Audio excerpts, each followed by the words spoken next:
Majority Report with Sam Seder. The destiny of America is always safer in the hands of the people than in the conference rooms of any elite. Sam Seder. They are unanimous in their hate for me, and I welcome their hatred. We must guard against the acquisition of unwarranted influence, whether sought or unsought, by the military-industrial complex. The Majority Report with Sam Seder. Ever get the feeling you've been cheated?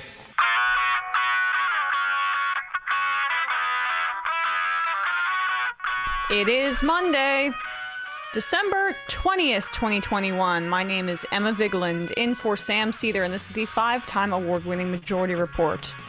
We are broadcasting live steps from the industrially ravaged Gowanus Canal in the heartland of America, downtown Brooklyn, USA. On the program today, Paul Elliott Johnson, PhD, author of I the People, The Rhetoric of Conservative Populism in the United States. Meanwhile, Build Back Better is dead, according to President Manchin, the one who is operating as the actual president seemingly, but don't say that to Kamala Harris. More on that in a bit, but no child tax credit, no climate provisions, no universal pre-K, no Biden agenda, nothing. Nada. The fallout from Manchin's announcement on Fox News, that's where he did it, included many solemn I told you so's from the 6 members of the squad that voted against the bipartisan infrastructure bill because they knew that their leverage would be gone after Build Back, or gone on Build Back Better, and look who is right again. As Omicron cases surge, data is beginning to indicate that most of the world's vaccines are effective at preventing, for the most part, serious illness and death from the new variant. Only Pfizer and Moderna, plus boosters, are providing significant protection against infection. And those are the vaccines that the rest of the world doesn't have access to. So, waive the patents now. And facilitate knowledge transfer. Yeah. IP. Jesus. Killing people left and right. This comes as the booster effort, I should say, is lagging in the United States. Only 30% of the fully vaccinated have received a booster, and only just over half of the 65 and over population, the most at risk, has gotten the booster. Yesterday in Chile, in good news, leftist lawmaker Gabriel Boric defeated far right-wing candidate Jose Antonio Cast in the presidential election. Cast was endorsed, or actually I shouldn't say endorsed, but was a big fan of Trump, Bolsonaro, that kind of guy. Boric will be Chile's youngest ever leader, and by far its furthest left president since the US-backed 1973 coup. A massive win for the left in South America. And lastly, Super Typhoon Rai has killed at least 375 people and injured at least 500 in the Philippines. The era of extreme weather, as climate change makes its effects known, continues. All this and more on today's program. Welcome to the show, ladies and gentlemen. Sam is out for the rest of the year, live at least. We recorded some live to tape shows that we will be blessing you with in the best of part of the year, which is the end of the year. Some great interviews that we will be showing to you from that during that time. I want to remind everybody that the big live is not too far away. January 16th. We will be in Boston at the Wilbur Theater, along with many esteemed guests.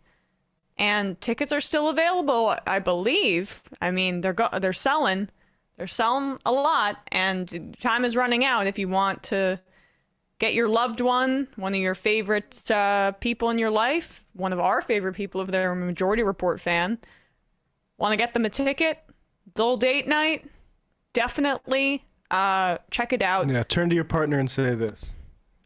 And maybe we need a solution to it that risks the imagination of a new kind of possibility. A new kind of possibility of seeing us in person, right? seeing the fact that we are, in fact, flesh and blood, and we will be there. Although vaccine and mask mandates it's probably going to happen. So, I mean, Timed it perfectly with Omicron. Yeah, I know, right? Well, at least the surge, I mean, maybe we'll be in better shape. Well, hopefully we'll be in better shape by January 16th. Exactly. And then also check out the merch. Last minute Christmas gift. If it's not coming in time, it's fine. Just blame the supply chain. I'm doing that already. Yeah. Like little pro tip. So you can still then get. you can take a shot and be political at just-in-time production as well. Right. Yeah. And you can still. You can still. Not Omicron. You can still get your Majority Report merch on the website. Check it out. There's lots of stuff there. Everything sounds like hotcakes. But, you know, I'm trying to... I'm stalling a little bit because talking about Joe Manchin gives me agita. Joe Manchin has killed Build Back Better, it seems. There's like a... maybe what, 5% chance at resurrection? I don't know. I don't know where I'd put it at because Manchin has lied so often and so publicly beforehand. But here he is publicly lying on Fox News on Sunday. This was his plan all along. I'll explain that in a moment. But here's what he had to say about why he just can't get on board for the provisions that he's known about and has been negotiating with for months now in Build Back Better. Now, Democratic Senator Joe Manchin of West Virginia. Senator, welcome back to Fox News Sunday. Good to be with you, Brett. Senator, you're at the center of this negotiation with the president over his social spending and tax bill, the Build Back Better bill that is not coming up in the Senate before the new year, in part largely because of your reservations. Without you, the leadership doesn't have the votes it needs. So today, right now, what's the state of play? Well, Brett, you know, this is a mammoth piece of legislation, and I had my reservations from the beginning when I heard about it 5.5 months ago, and I've been working diligently every day and every minute of every day. I've been working on this, meeting with, whether it be the president, President Biden, whether it be Majority Leader Schumer and his staff, whether it would be with Nancy Pelosi, all of my colleagues, I mean, from all different spectrums of the political spectrum, if you will, from the right to the left. I've done everything humanly possible. And you know my concerns I had, and I still have these concerns. And where I'm at right now, the inflation that I was concerned about, it's not transitory, it's real. It's harming every West Virginian. It's making it almost difficult for them to continue to go to their jobs. The cost of gasoline, the cost of groceries, the cost of utility bills, all of these things are hitting in every aspect of their life. And you start looking at, then you have the debt that we're carrying at $29 trillion. You have also the geopolitical unrest that we have. You have the COVID variant, and that is wreaking havoc again. People are concerned. I've been with my family. I know everyone's concerned. So when you have these things coming at you the way they are right now, I've always said this, Brett, if I can't go home and explain it to the people of West Virginia, I can't vote for it. And I cannot vote to continue with this piece of legislation. I just can't. I've tried everything humanly possible. I can't get there. You know, I did a tarot reading the other day, and I just it's not coming up roses for Build Back Better. Like I wish it was funny, but it's actually quite devastating. This was his plan all along. Here is a tweet this morning from Tara Golshan of HuffPost. Manchin is on West Virginia radio right now, saying he knew from the beginning he wouldn't support Build Back Better, but let Democrats negotiate. That he got to his wit's end, in quotes, after staff, either White House or Senate, did something that angered him enough to just come out and say he was never going to get to yes. Because that's what this is, right? Like, millions and millions of lives are at stake with this bill. The deadline to renew the child tax credit, which is not going to happen now, is the 28th of December for the payments to go out on time on the 15th. And without those payments, that means that 10 million children will go into poverty immediately. West Virginia is one of the poorest countries in the state, by the way. And now, without the child tax credit, there are millions and millions of families that say that they're just one emergency away from not having any money whatsoever and losing it all. That's a direct result of Joe Manchin. And the fact of the matter is that he's right. Anybody who had an objective perspective on the situation understood that Manchin, unless there was an all-out blitz from the White House, which there wasn't, Jen Psaki and the White House came out with a statement ripping into Joe Manchin after he, according to Politico Playbook, ignored their calls when word got out that he was going on Fox News to nuke Build Back Better. Basically, they found out, tried to call him, scrambling. This is how incompetent they are with this. And he pressed the red button on his iPhone. He ignored the call. And then he went on Fox News, and they had to scramble to put out the statement, basically. But this is what they should have understood is what he wanted all along. That's the reason that decoupling bipartisan infrastructure from Build Back Better was a bad idea from the get-go. But the worst part of it was that, one, allowing BIF to pass before Build Back Better did, which we can get into in a second, and how many people are to blame for that. But let's just talk about how all of us here knew that this was Manchin's objective from the get-go, that he wanted to cut progressives out of the negotiation process for bipartisan infrastructure and basically pass a glorified highway bill, and then kill all of the social spending, which he has successfully done as of this day. So, as I mentioned, go on, Matt. I was just going to say, the question is, like, we knew Manchin was going to do this. Like you say, he was referencing the Constitution earlier. So the question is why the Biden administration basically facilitated him to do this, to run this stuff out through COP, have all this leverage. You should have been threatening, like Sam said, executive orders against coal and all sorts of things that Joe Manchin cares about.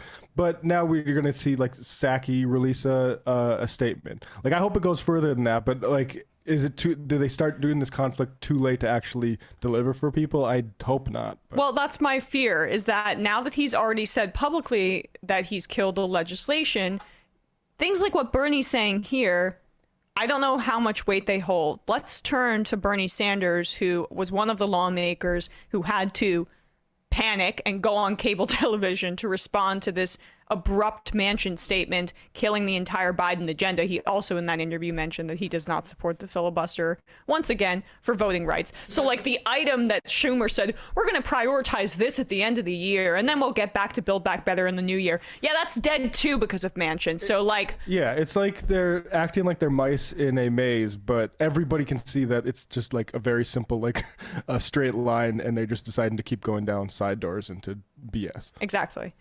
But here's Bernie Sanders responding to Joe Manchin and suggesting that essentially, okay, let's vote on Build Back Better now. Sure that we continue to pay the highest prices in the world for prescription drugs, that the rich do not start paying their fair share of taxes. And I would have hoped that we could have had at least 50 Democrats on board who have the guts to stand up for working families and take on the lobbyists and the powerful special interests. We have no Republican support. Not one Republican in the United States Senate or the House, for that matter, is prepared to stand up to the drug companies or the insurance companies or the wealthy. I would hope we would have had 50 Democrats. But if that is the case, then I hope that we will bring a strong bill to the floor of the Senate as soon as we can and let Mr. Manchin explain to the people of West Virginia why he doesn't have the guts to stand up to powerful special interests. Oh, so you want to vote on it no matter what, even if... Absolutely. Absolutely. The American people have got to understand what is at stake. For decades now, what Congress has been doing, giving tax breaks to the rich, not standing up to the drug companies, so that we end up paying the highest prices in the world for prescription drugs, ignoring climate change. The President of the United States and almost every Democrat is trying, finally, to address these issues. Did you know this was coming? Mr. Manchin doesn't want to support us. Well, look, we've been dealing with Mr. Manchin for month after month after month. But if he doesn't have the courage to do the right thing for the working families of West Virginia and America, let him vote no in front of the whole world. So how do you tell somebody out there watching, wondering, how come you couldn't get Joe Manchin on board? He's bought. Yeah, I mean, that, like... There are two. One is just, I have quibbles with how Bernie's doing this, even though, of course, I agree with him. Of course. The calls and I think Bernie was calling for a floor vote on this prior to this situation.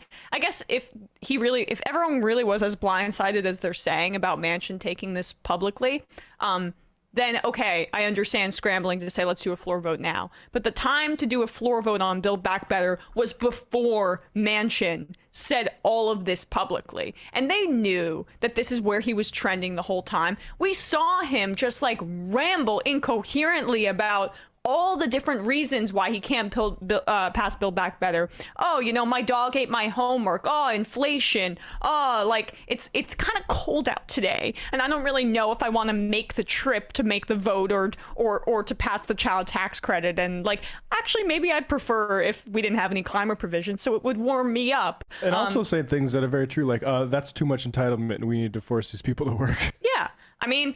Like maybe honestly he would be fine with certain provisions like universal pre-K because that frees up parents to put themselves back into the workforce. But the child tax credit, the one that elevates the poverty line in this country, when he represents one of the poorest states in the country as well, that is beyond the pale for him. So like there's so much blame to go around in this situation, and like I don't want to hear this shit from I shouldn't have swore, but I don't want to hear this. Like, I see kind of standard Democratic politicians tweeting out things like, you know, let's not demonize the Democrats about this. Like, the Republicans you would never get one vote from a Republican on this. Please, that's why we knew that from the beginning, and that's why this went through a reconciliation process. Like, okay, yeah, we've conceded that point, and the majority of the people in this country vote for Democrats, and they're the ones in the majority. So those are the people that we're dealing with. And there are so many people who screwed this up along the way. Primarily, it's Biden, Pelosi, and Schumer. And like, okay, duh. But like, Biden, as I mentioned earlier, should have been pressing Manchin on this for months, and publicly saying things. And And what else did we get? We got right in front of cops saying, hey, the squad needs to play ball because you don't want to embarrass Joe before he goes overseas. Yeah, right. Exactly. And that's what splintered the progressives on this. I mean, blame lies, I do think, with the way that Jayapal actually listened to Pelosi on this and didn't play harder ball. I mean, I understand that maybe she saw her caucus was just going to revolt and she would not be on the right side of history anyway. But the 6 squad members that stood up and said, no, this is going to kill Build Back Better, we're going to save the Biden agenda, are Jamal Bowman, Cori Bush, AOC, Ilhan Omar, Ayanna Pressley, Rashida Tlaib. Everybody else was duped by Nancy Pelosi, master negotiator that she is, who pushed the bipartisan infrastructure bill forward and just said, trust me, Build Back Better will pass. Don't worry, I will whip the votes. Don't worry, I've got the conservative Democrats under control here in the House. Cool.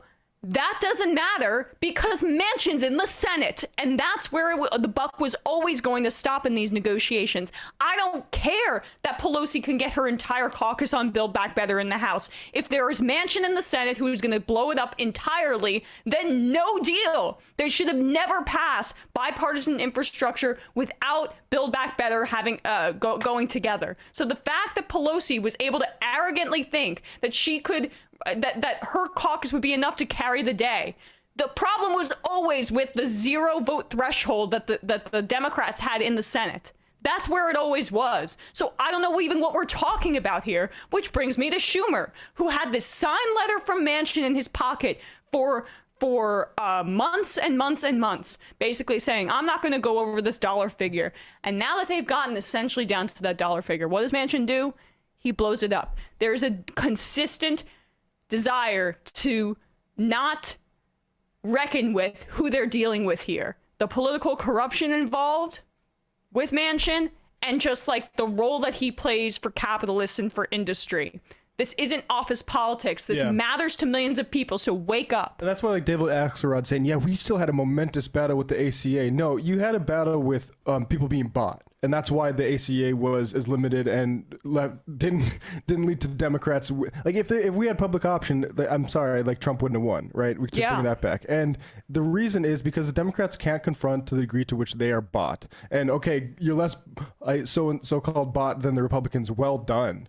Like that still doesn't. That's still killing people. That's still leaving people out in the cold. That's still, you know, I mean, causing even like the child tax credits to expire. Like I mean, yeah, it's a colossal failure. And you're right to point out the GiveWell thing. We need to reckon with that. And I don't know, when Manchin said he should I become independent? If I was president, yes, absolutely, get the fuck out of my party. Or the squad needs to seriously look at things like, we're not sharing our fundraising to small dollar donations with this party anymore.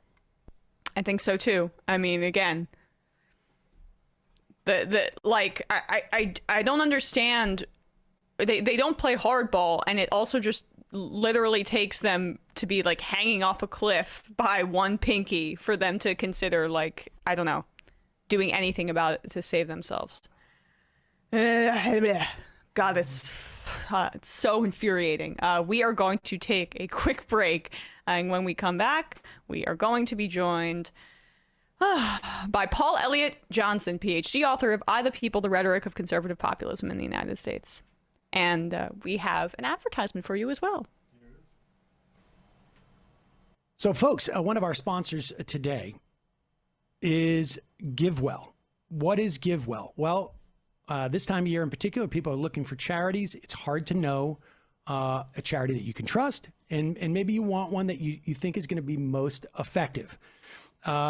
GiveWell.org is the place to basically find some of the most data-driven, effective charities there is, dollar for dollar. What happens is GiveWell spends over 20,000 hours each year researching charitable organizations, and they only recommend a few of the highest impact evidence-based charities they've found. Over 50,000 donors have used GiveWell to donate more than $750 million that will save tens of thousands of lives and improve the lives of millions more. The best part, GiveWell totally free. They publish all of their research and recommendations on their site for free. There is no sign-up required, none of it. They allocate your tax-deductible donation to the charity you choose without taking a cut. We did a thing with Sunset Lake where we raised over $20,000 for GiveDirectly.org. GiveDirectly.org is a charity that gives the money directly to people, and because there's a lot of evidence that people living in extreme poverty, you give them money, they know best how to deploy it. I found that charity on GiveWell.org a couple of years ago when GiveWell.org was one of our sponsors back then. And it's great. It's just great to know that somebody else has done the research of this stuff and that you're giving it to a charity that's going to have real effect. And you can read it all right there. They have a list, I think, of top 10 charities, and you can also, look at other charities, but they recommend these just because they are so effective. If you've never donated to GiveWell's recommended charities before, you can have your donation matched up to $250 before the end of the year, as long as matching funds last. So your $250 will be worth $500 to a charity that you choose from that list. To claim your match, go to GiveWell.org and pick podcast and enter the Majority Report with Sam Seder at checkout. And then bingo bango, you make sure that they know that you heard about GiveWell from the Majority Report to get your donation matched. Check it out.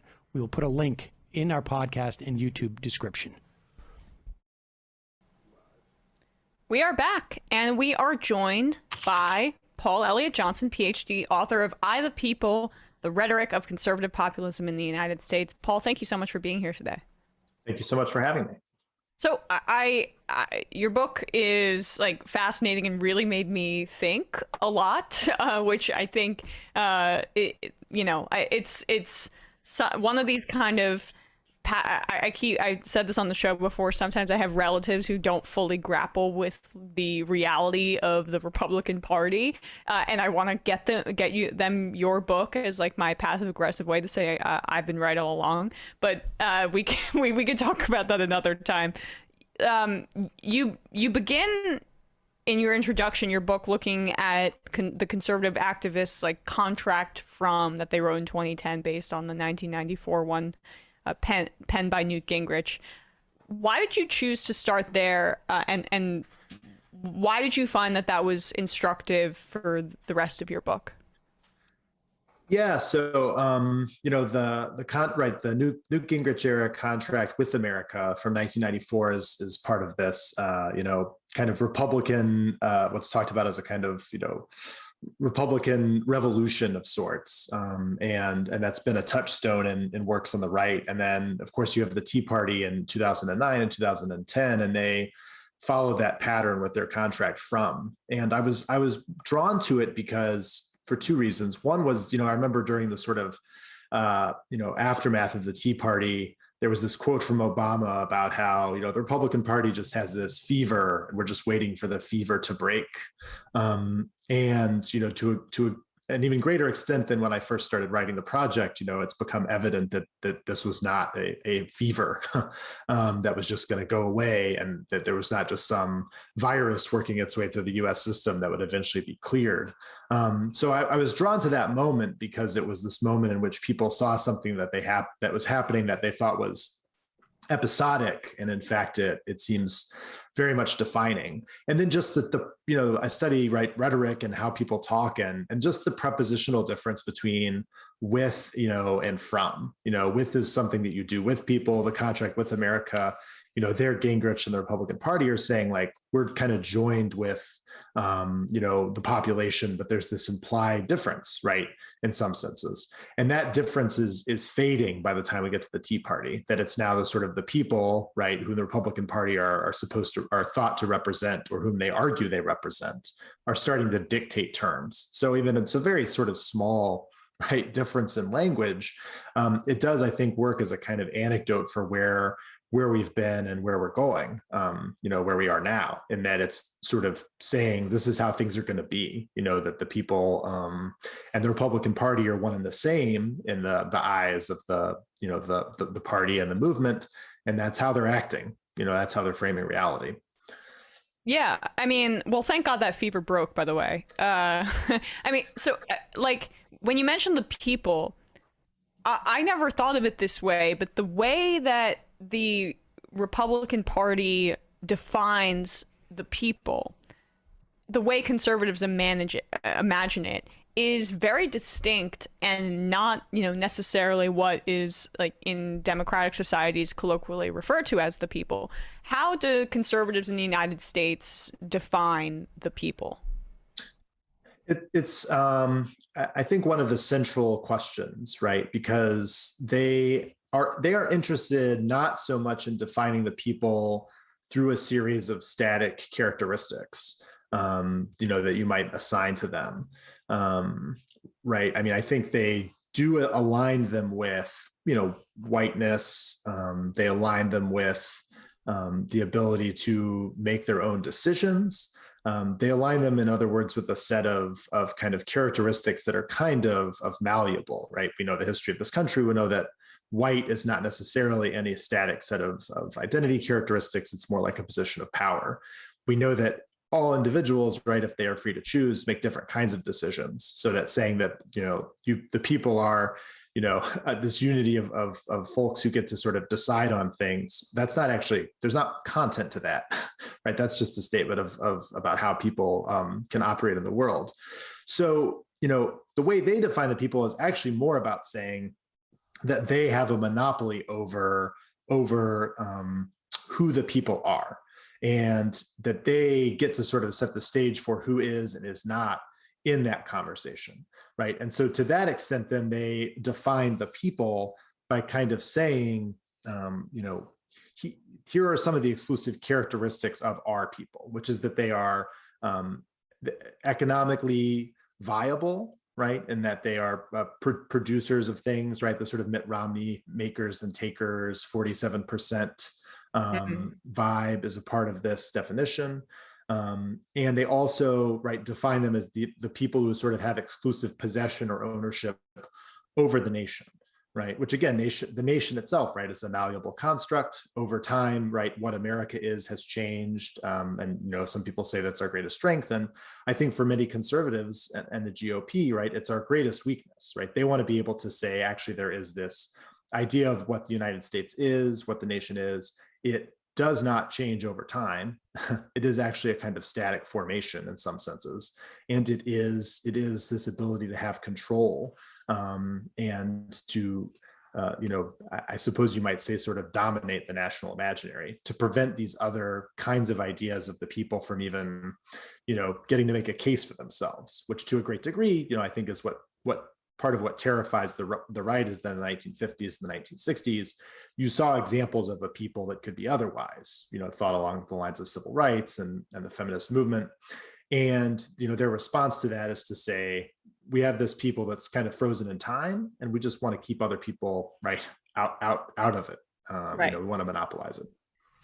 Yeah, you writing about how the opposite of the people, as conservatives define it, being, yes, Black people, but I think distinct from just that I guess line of thought is it's anti-Blackness that is so central to the conservative movement, negating Blackness as a way to define one's personhood, which is just so well said in what you write. Tell us a little bit more about that concept. Yeah, I mean, so, there's this idea, right, the Black radical tradition, right, a powerful, trajectory of thought that's, created by Black activists, right, civil rights activists, abolitionists, and, scholars, organizers, right, not just in the United States, but around the world. And they're trying to kind of wrestle with finding a language for how to think about the way that racism persists over time, right? Certainly in the United States, and then also the kind of the global elements to racism as well. And one kind of meddlesome question, right, for people working in this tradition, right, whether you want to talk about a Du Bois, the recently passed Bell Hooks, they're thinking about this problem, which is that, as you sort of alluded to, just talking about Black people, right, creates a kind of confounding variable, right? Because if Blackness is equivalent with all Black people, then you're going to miss these differences, right, in identity, in position, in attitude that you would find amongst people who would be, right, understood to be Black if we use traditional markers of, phenotype, right, chromatic scheme. So these thinkers and theorists who are sort of pushing, and activists who are pushing this question forward are sort of saying, well, what if we think about Blackness not as, just Black people, right? There's a way, of course, to think about Blackness as the Black experience, and think about the writings of people like James Baldwin, or Fannie Lou Hamer, right, and her speeches, and to say, well, this is an example of Blackness as lived experience. That's an incredibly useful lens for thinking about the relationship between the United States and people who, right, self-identify as Black or are identified by the U.S. as Black, and how they're treated and how they identify and live. But it's a frame that's insufficient in some ways when we start to think about how the racism of U.S. society, right, kind of spirals or cascades out and has these other effects.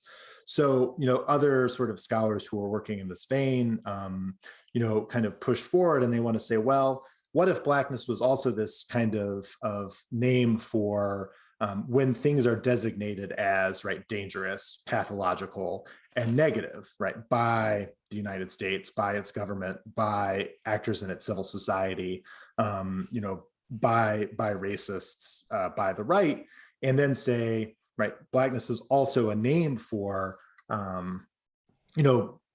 threats that are constructed to the United States and its unity and the nation. And so this, as a way of reading, right, for what the American right has done for several decades, is a useful strategy, because it helps you to see the ways in which, right, racialization occurs and travels on various kinds of policy issues.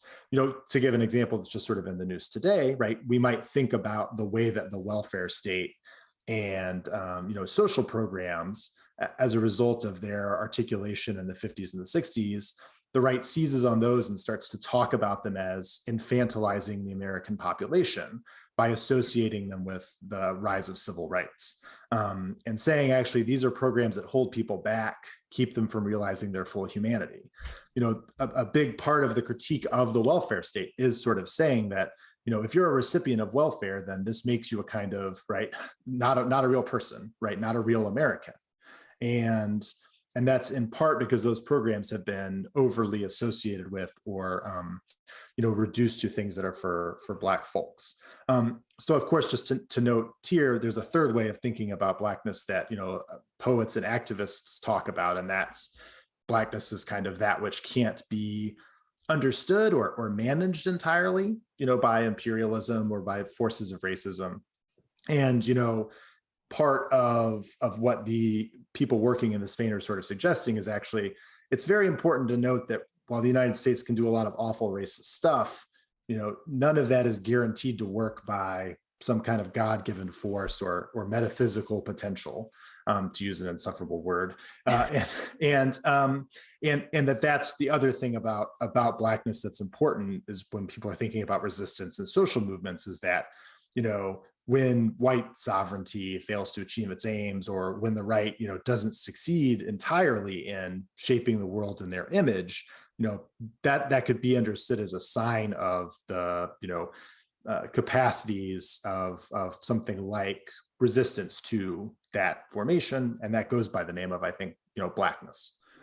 Yeah, how does an colonial or sorry, not anti-colonial, how does the United States' colonial efforts fit into that, specifically too, because I want to historicize a lot of your book and go back, because each of your chapters deals with a different moment in this new conservative movement starting in the 1950s that also coincides with the Red Scare, the post-World War II, I guess, reckoning with how the United States was going to assert itself on the global stage, which has resulted in a precipitous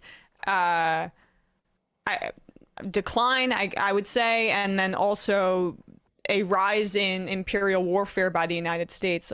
How does anti-Blackness translate itself internationally in the way that conservatives maybe moved from a more isolationist perspective to a openly international racist perspective?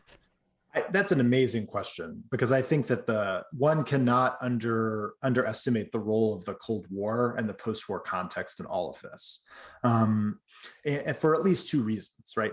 One is, what was it that caused the United States, to the extent that we would describe it in the late 50s and the 1960s, as a country that was taking egalitarian steps on questions of racial equity and justice? It bears mentioning that to a great degree, and I think both Mary Dudziak and Tom Bolsterman have made this argument and substantiated it quite effectively. It was the pressure of competition with the Soviet Union, right, that pushed the United States to, begrudgingly adopt various, measures regarding civil rights and public accommodation. And that moment of pressure was accompanied not just by this geopolitical need to win the Cold War with the Soviet Union, but it was also accompanied by a kind of rather exceptional period economically in the history of the country.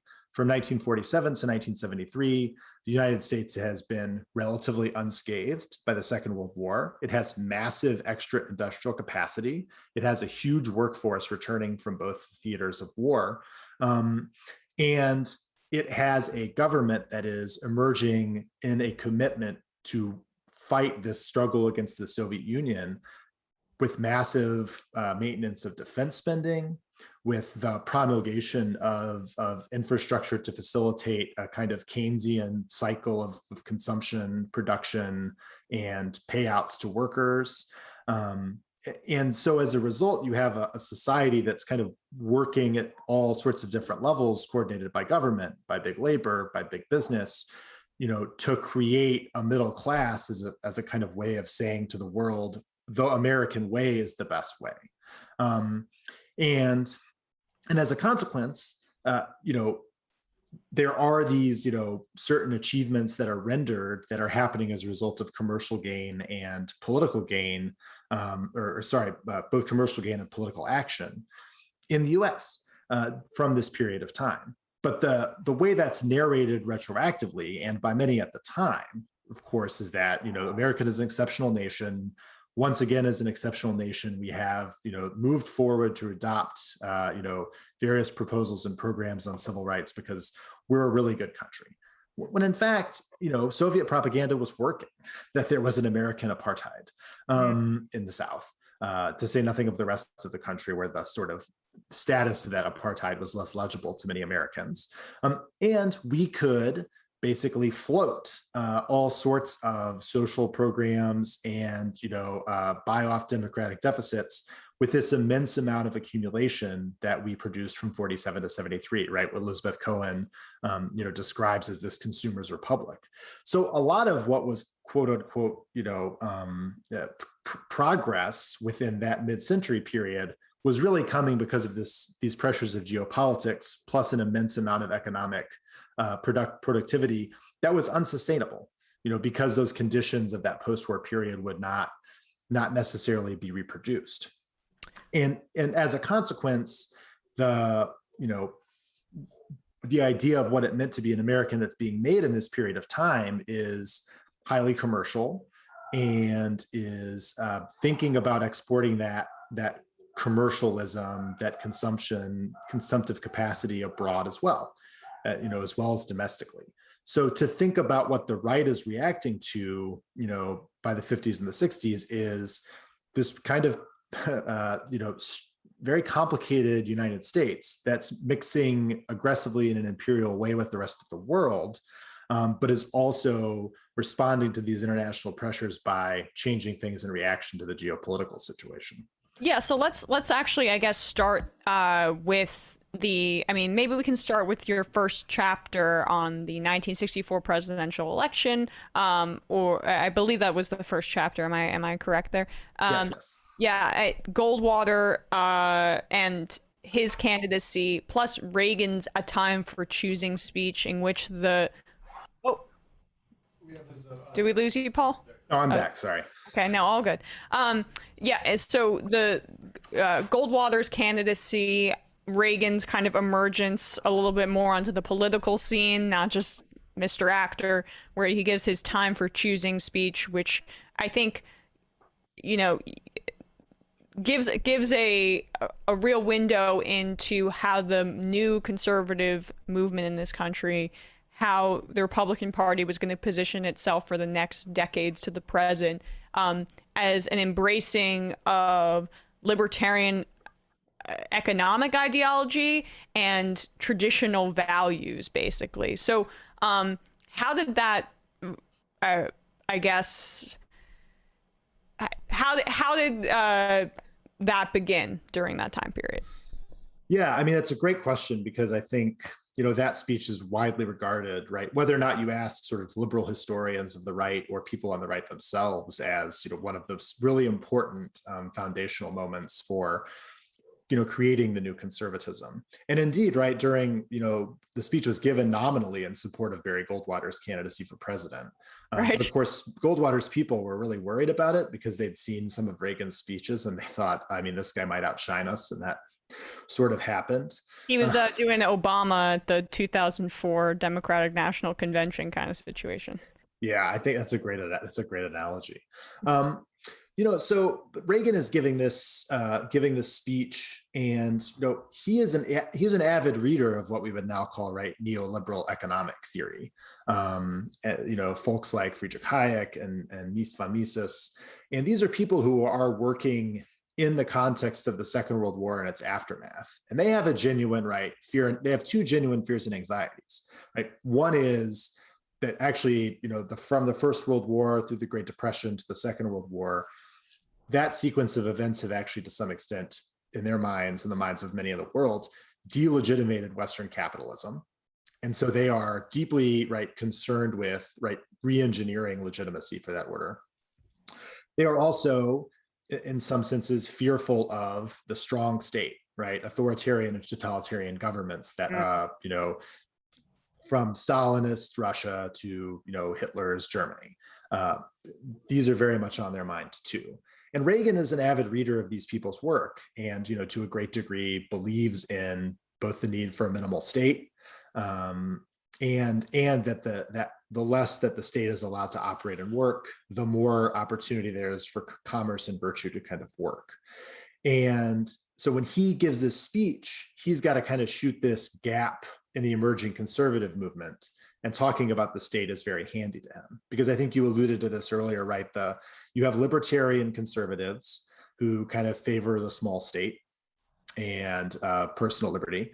And of course, those commitments from them, right, do kind of allow for the possibility of a significant amount of change in society, because if a lot of individuals decide to kind of go their own way, then you might have a significant reorganization of society.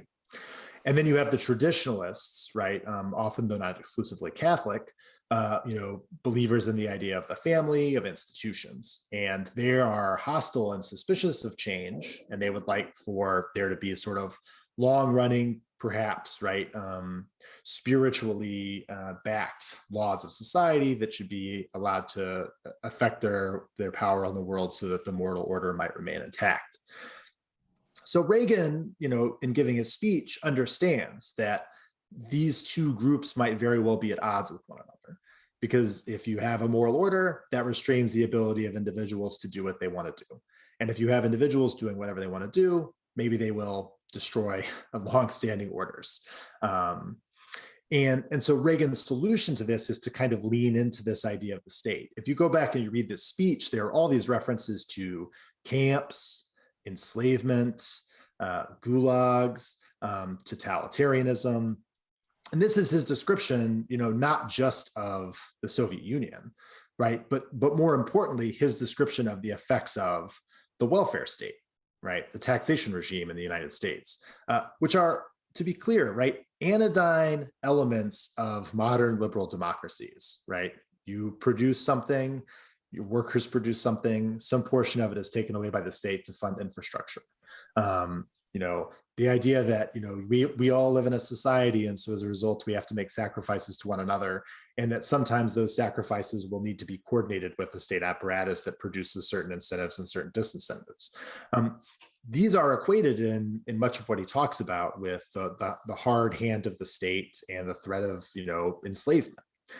And so for a long time, you get these stories about the conservative movement that say, well, Reagan kind of helped facilitate this uneasy alliance between the quote unquote traditionalists and the libertarians. But this is a little bit where I think, anti-Blackness kind of comes back into the picture. I was about to say, you mentioned, I'm writing it down right now, you mentioned enslavement to the state. Okay, you're deliberately conflating like the very rote, or not rote, I should say, benign, conditions of living in a society with the enslavement and torture and murder of a huge amount of Black people. Yeah, and I mean, it's now increasingly evident, right, as we sort of look on the reaction that our society that the right wing is sort of enacting in response to anodyne COVID restrictions, right?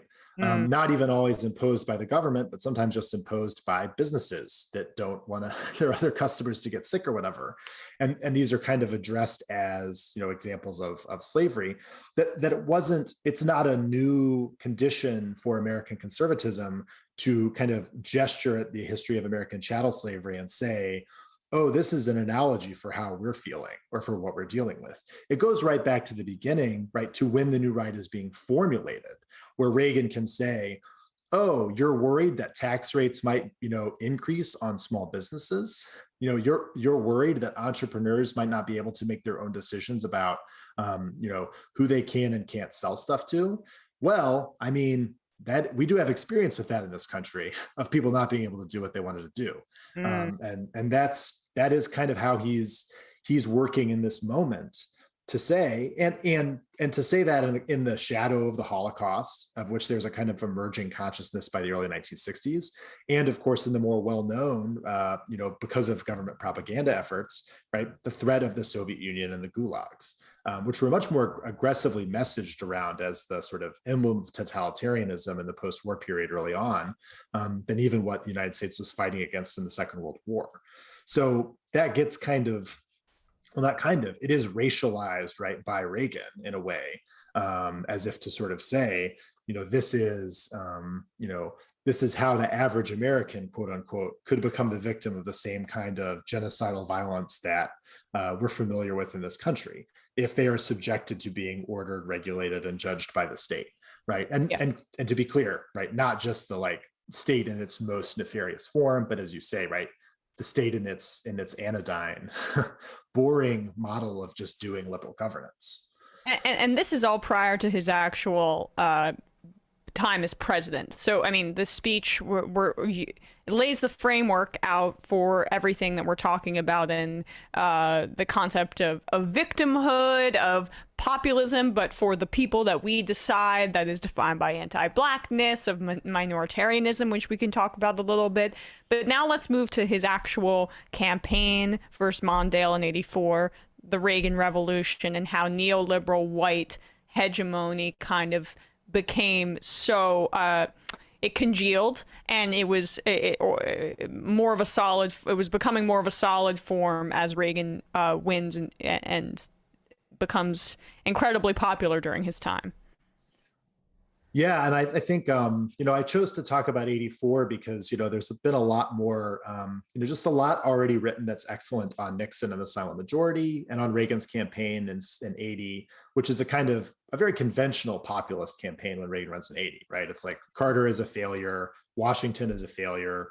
Carter wanted to be outside of Washington, but now he's of it. So let's kind of bring the American people back into the frame. And so '84 is very interesting because, while people talk about it as this historical triumph, right? Reagan takes 49 of the 50 states and just, absolutely pummels Mondale. For that reason, it's not discussed quite as much. And that it seems like something of a fait accompli in retrospect. But doing work at the Reagan archives and looking at the situation from their campaign side, they actually understood that the economic recovery in '84 was very fragile. And that there was this kind of bubbling possibility that, labor unions and Black Americans and, unmarried women, all kind of might congeal into an anti-Reagan coalition that would, pose a real threat, to Reagan's election if the economic recovery stumbled. And so as a result, they, are thinking about how to best message about this. And they do something which is kind of considered unconventional in populist terms, right? When we talk about populism, we tend to assume strong, charismatic leader, Bolsonaro, Trump, even right to some degree that there are these running debates about Bernie Sanders and whether or not he's, too tough or too mean or something. That comes back to this idea that populism is yeah. Well, I mean, it's such a ridiculous association, I guess. I mean, but and I just wanted to make clear as well, this is defining populism as in contrast to labor unions, which seems like, if you are taking these definitions at face value, inherently contradictory. But of course, what Reagan creates is actually a very symbiotic, even though it's bastardizing these terms. I know it's exactly right, and this is one of the problems with how populism is sometimes defined, right? In an overly simplistic sense, is that it's just like any leader talking tough is a populist, and it's like, well, I mean, we got to be a little careful about that. So, but realizing that things are a bit fragile, Reagan's team actually hires a bunch of slick Madison Avenue campaign guys, called the Tuesday team, one of whom is this guy who is basically a composite of the person that they based Mad Men's Don Draper off of, to come in and invent America. And one way that they're inventing it is, if earlier in the time for choosing, right, Reagan sort of wants to talk about the humanity of the American population as positioned against the unfeeling state and its managerial apparatus in the kind of Cold War context. By '84, they've so fully leaned into a kind of neoliberal logic that they're now just openly, basically humanizing capitalism by intentionally conflating human commercial activity and economic statistics into one kind of, I guess you'd call it a commodity, right? Or you'd call it a form of life, where they want to say, dream within a dream, a commodity within a commodity, I guess. Yeah, I mean, it is a strange formulation, because earlier they made their bones on saying there's this unfeeling bureaucratic system, and we understand that there's this human American spirit that's opposed to that. But by 84, they're saying, well, here are some images of the suburbs, right? People buying houses, inflation numbers, people buying rugs, GDP numbers. Here are some more statistics about, overall employment numbers in the economy. And they're peppering all of this on bucolic imagery of frontiers and valleys and cowboys and astronauts and people getting married.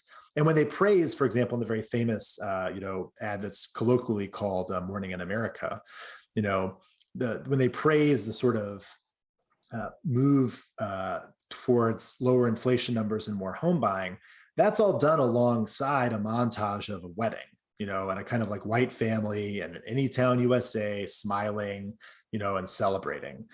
And it sort of lays bare and makes rather evident what critics of sort of the Reagan turn of the right had said for a long time about this linkage between commercial activity and the social construct of the nuclear family, right? That if the 1950s and the 1960s required the production of a family as a kind of economic unit in order to win the Cold War against the Soviet Union, then by 1984, these associations have to be kind of reanimated and kept alive by the Reagan campaign, so that they are saying, no, like explicitly in this advertisement, the reason why these people are getting married is because inflation is lower, right? The reason why this, one man, one wife, two kids, chicken in the pot, car in the garage family, right, exists is because of economic conditions. So it's actually a very brutally instrumentalist understanding of what the family unit is supposed to be, which is it's supposed to be a sign of capital flowing where it should go. And of course, this is also a period of time where you're looking at the immense dispossession of from the homeowning class of Black Americans, increasing inequality as unions are being beaten down. And the message from Reagan to their micro-targeted populations, because they're working on these big data sets and they know the voter demographics much better than the Democrats do at this point, is to say your experience of this moment has been good, and so you should vote for us. And they're sort of just writing out all of these other, experiences of America at the time that are not so good, right? That are traumatic and that are catastrophic. And they're just saying, yeah, those people aren't here for Morning in America for whatever reason. Who knows? Let's naturalize it. And then that's the same why the welfare queen trope used by Reagan was, as explosive as it was essentially, was because this person is transgressive. They are taking from the state.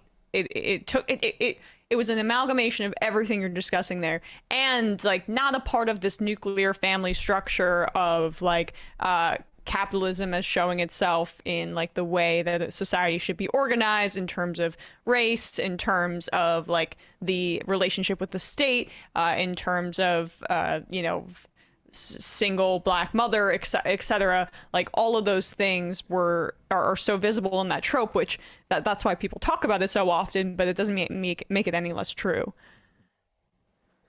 Yeah, and just one more point on that. The 84 campaign really sets itself apart from Reagan's earlier invocations of the welfare queen, right? And it's no accident we see them they come up again later, in the next chapter of the book in 94 with Newt Gingrich, because they won 49 out of 50 states. Like they didn't have to kind of break the racist glass in case of emergency, because they had already sort of so populated public discourse with some of these stereotypes that they could then just sort of lean into positive associations between whiteness and consumption, and didn't feel like they had to kind of go, pull some of the kind of like harder stuff like you saw in 88 with the Willie Horton ad. And so it is like, that's a reason why this doesn't necessarily get talked about as a populist campaign, because they didn't have to demagogue, right? They didn't have to necessarily give a big angry speech about how America was collapsing. But that doesn't necessarily mean it's not, in a certain sense, populist, right? In a way, it's kind of the scariest circumstance because the like white suburbs kind of do this communicative work about who the people are. Yeah, right. Well, then you mentioned the 90s. I wanna, before we run out of time, go through every era that you discuss, how the the Gingrich era in '94 and the response to the Clinton presidency. How did you see conservatism and their victimhood evolve?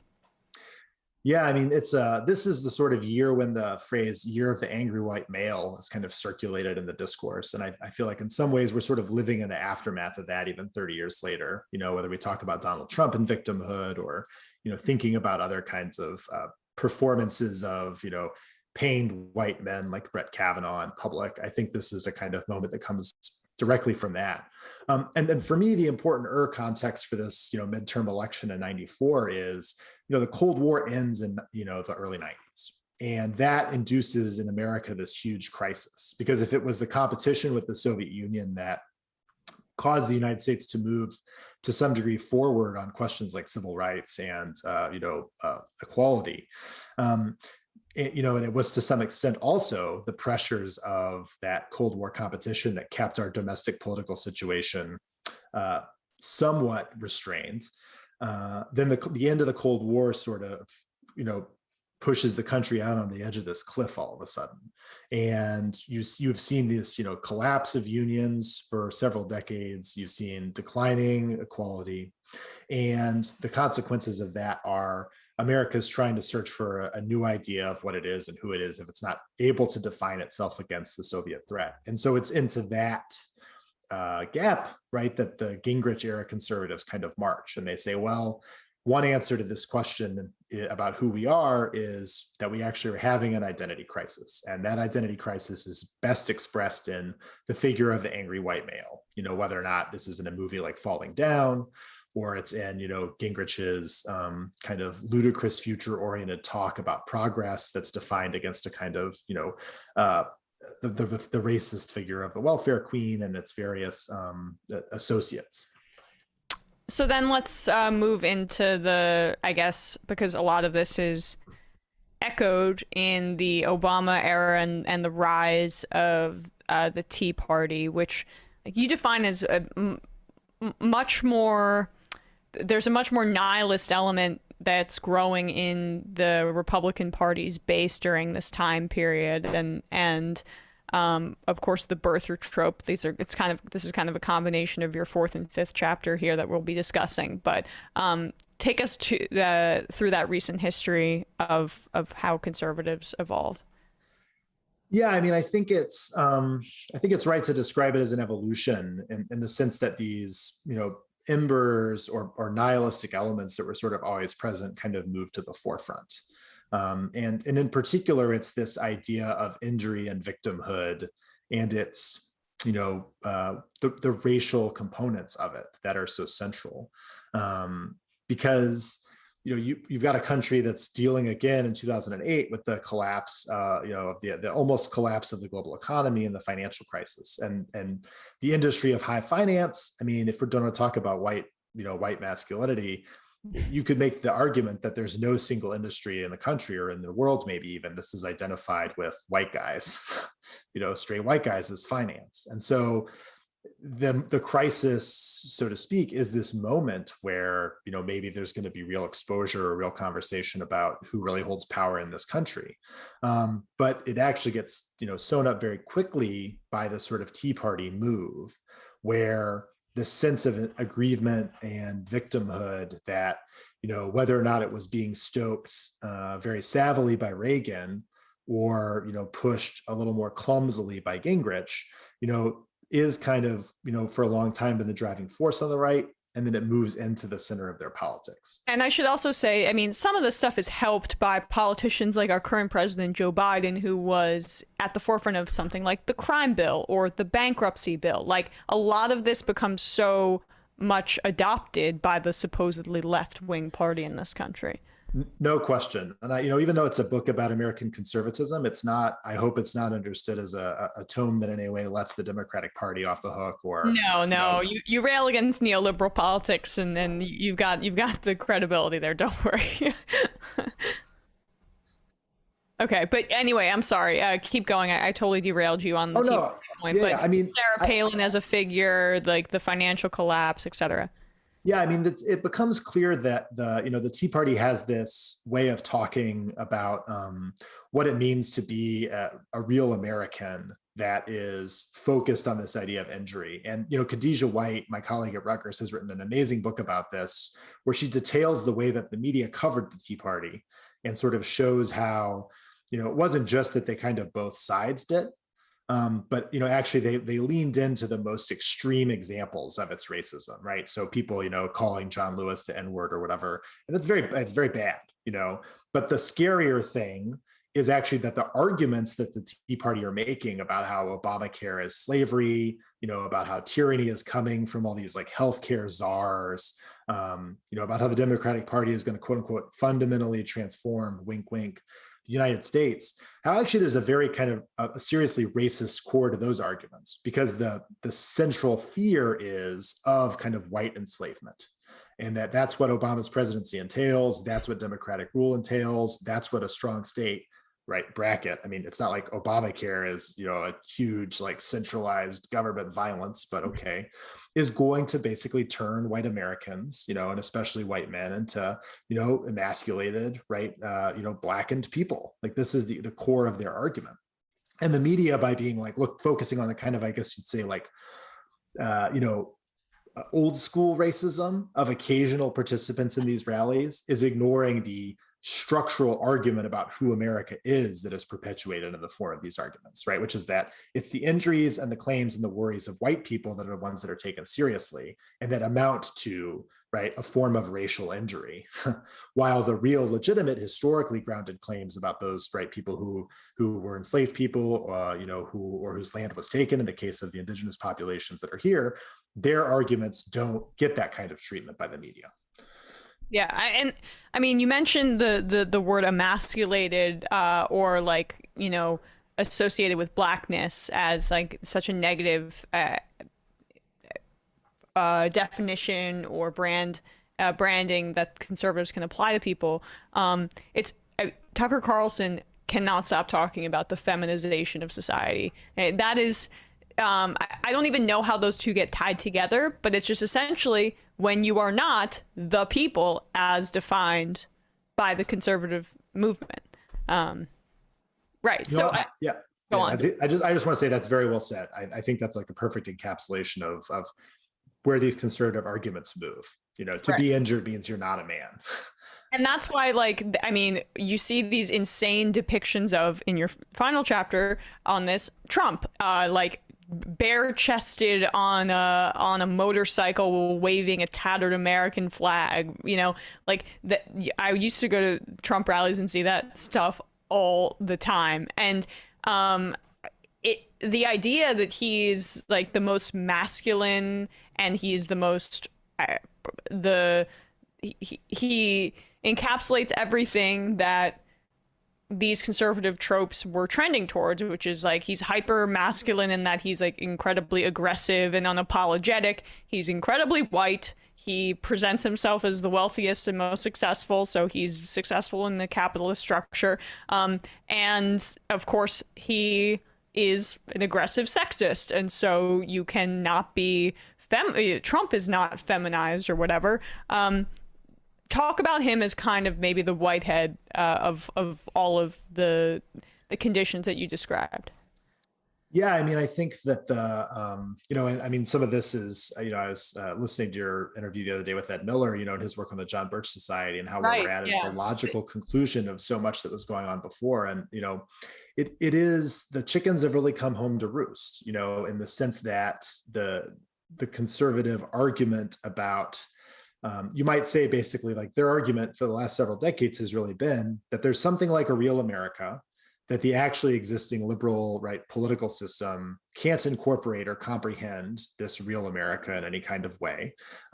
And Trump emerges as a kind of ridiculous character who has outsized capacities, right, or outsized embodiment of all of the things that conservatives have been accused of being, as you sort of say, for quite a long time. And I think it was the fact that he doesn't care about the logic of it. He is wealthy and famous and, right, treats other people like objects, is sexist, and you can point out that there are these contradictions. For example, when he talks about how he is a victim and his supporters are victims, and of course, if you look at the demographics, like Trump does very well with wealthy white people who are not people that are at existential risk in this country. But instead of sort of stopping to worry about what that contradiction might mean for the logic of his arguments, he kind of barrels forward, pushing on this kind of, I don't know, you might call it the emotional charge or something like that, from both triggering the libs by causing them to sort of say but you don't understand what you're doing. You shouldn't be able to do it. It's not right to be able to do that. While at the same time, more explicitly sort of lording this power over other people, and cloaking it in this, I guess, these robes of victimhood and injury, sort of saying being, my existence, if my existence is trauma to you, too bad. Well, actually relish in it. I mean, the support, that's something I would love if you could just expand on, and then I'll let you go. The way that this provides such a cathartic release for his supporters, even though this very narrative for most of his supporters' lifetimes has been readily available and easily tapped into if one wants an emotional release about how, oh, woe is me, a white person in America. Yeah, I mean, it's just I think this is one of the most troubling things about Trump, is that there have always been these sort of pessimistic or cynical theories about what it means to be a person, and to what degree is being a person in the United States defined as having the ability to hurt or injure other people. And the Trump, election takeover the Republican Party, seems to be suggesting that, this need to dominate and to be in control is the urge, more or less. You can even see it in the January 6th, the invasion of the Capitol last year.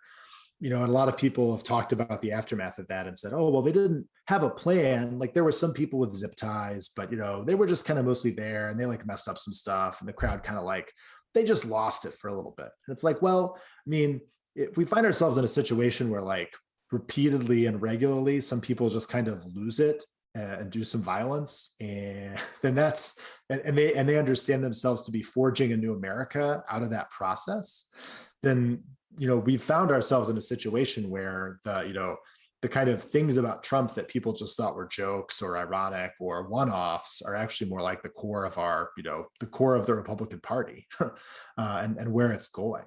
And so these, charges of doing violence to other people, whether or not it's people watching Trump relish and, calling other countries, shithole countries, or, or alternately, actually beating up people at his rallies. I mean, those are extensions of that charge, that thrill. And it's, it's a little at odds with the kind of thrill that people got from, thinking about their sublime life in the suburbs under Reagan, but it's actually kind of part of the same stuff. Definitely. Well, I really appreciate your time today, Paul Elliott Johnson, author of The People, The Rhetoric of Conservative Populism in the United States. Fascinating stuff. Thank you so much for your time today, Paul. Really appreciate it. Thank you so much. I really appreciate it. It was great. Yeah, it was great. All right. Wait, we already let him go. And we don't need to take a quick break, because we're going to have to head right into the fun half. But not after Matt says what's happening on Left Reckoning this week. Well, Left Reckoning is unclear what's going to happen this week. On this weekend, we released for patrons a reading series, David Griscom and I discussing Vladimir Lenin's Letter to the American Workers. Also, the Green Corn Rebellion show, Greg from Oklahoma. I appeared on that for a nice long interview. If you want to look that up on YouTube, the Green Corn Rebellion show. I also retweeted it, find Greg from Oklahoma on Twitter. But those are the two Matt Media Newses for today. Very nice. Check out the No McKee show. Not sure what's going on over there, but I'm sure she'll have some great guests this week. We will likely be seeing her tomorrow, I believe. But for now, you're just stuck with Matt and I. That's it for the fun half. But we're going to be taking your calls, reading your IMs. 646-257-3920. Call in there, but also justcoffee.coop, fair trade coffee, tea, or chocolate. Use the coupon code MAJORITY for 10% off your order. I'm still getting the hang of that one. I probably should write it down, but that would require foresight on my part. Again, 646-257-3920. See you then. You are in for it. All right, folks, 646-257-3920. See you in the fun. Are you ready?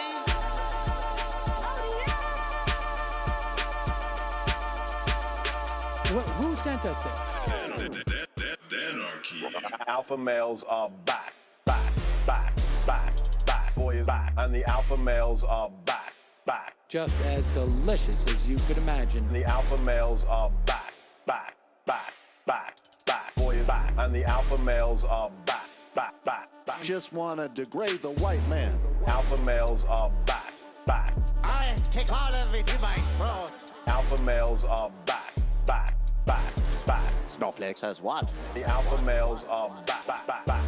You are a madman. And the alpha males are back. Oh no, Sam Seder! What a fucking nightmare! Bring back DJ Danner.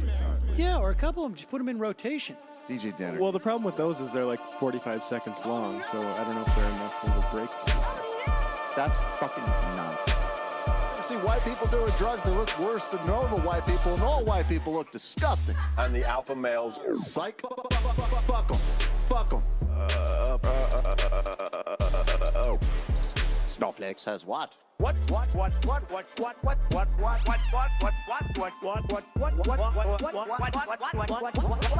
Snowflake says what? A hell of a lot of bank. A hell of a lot of bank. A hell of a lot of bank. Okay, I'm making stupid money. Hell of a lot of bank. A hell of a lot of bank.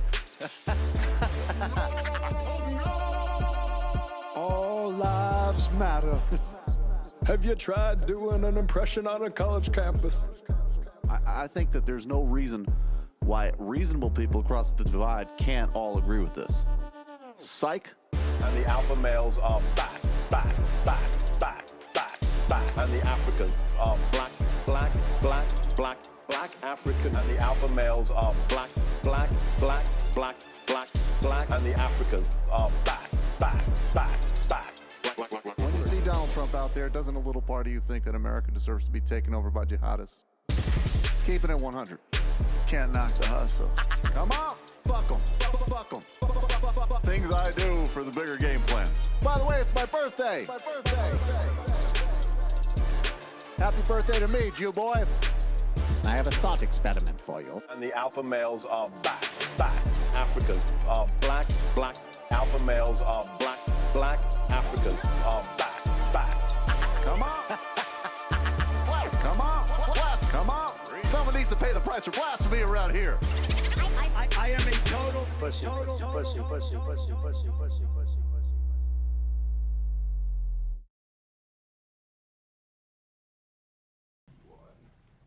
We are back. I still have cashews in my mouth. I'm sorry to the IMer that was saying that but I haven't purchased any new cashews since I was told about how they aren't that good for the environment, but I can't promise that I won't buy them again.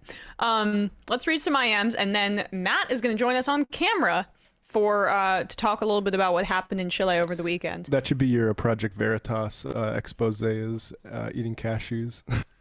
You're right. Someone's gonna catch me with a hidden camera. And I don't give a shit about how the irrigation systems use so much water. They're my favorite nut. Just throw in half a bag just into the gutter. Yeah. Bradley actually sent me some IMs because my thing wigged out. What else is new?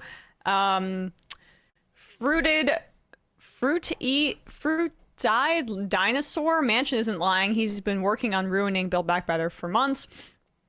Jonathan Armstead writes in, Matt's interview with Greg from Oklahoma is up on YouTube. Just search Green Corn Rebellion podcast. Congrats, Greg. That's awesome. It's big for Greg. Big. Congratulations, Greg. You got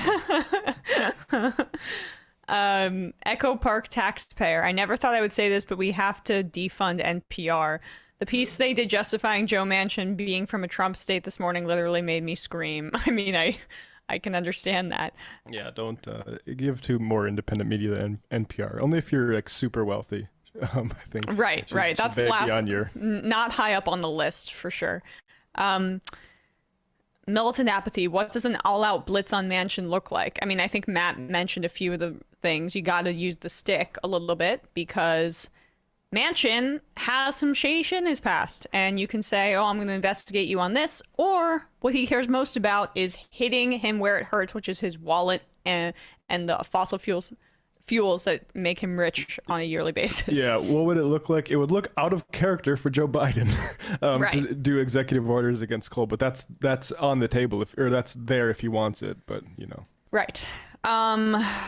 Matthew from Indianapolis. 12 years ago, I worked as a property manager. This tiny little stray puppy showed up on property and decided she wanted to go home with me. Waited around 3 days for me, so I say she picked me. Sadly, Bailey fell and hurt her spine and has to be put down today. Shofar for the best stray cuddle monster ever. Oh goodness, hold on, let me go. Yeah, we I'll just come on. Yeah, he'll come on now, Matt. He can actually give the shofar. I'm so sorry, Matthew from Indianapolis. That's awful. Let's see here. Oh no, it's not even. Are you on camera? I am on camera, yeah. Oh, there you go. Might be able to. Oh, there we go. Shofar. It's somewhere here. Oh, it's just I don't know where the shofar is. Do you know where the shofar? Oh. No, that's not it.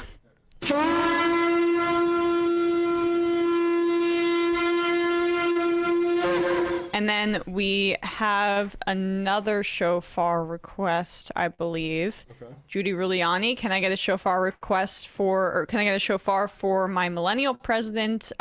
This is perfect. Boric, who defeated the far right by 11% with record voter turnout. He defeated my preferred candidate in the primary, Jude from the CP, but it's hard not to be hopeful for the future of Chileans with a young president at such a crucial moment.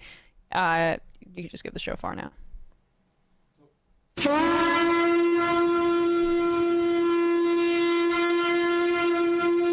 Perfect. All right. Well, I asked Matt earlier in the show if he could help me out with some of the stuff in Chile, some of the facts, but I mean, really what we know now is that this is the biggest win for the left in Chile since the 1973 coup that was funded by the CIA in the United States.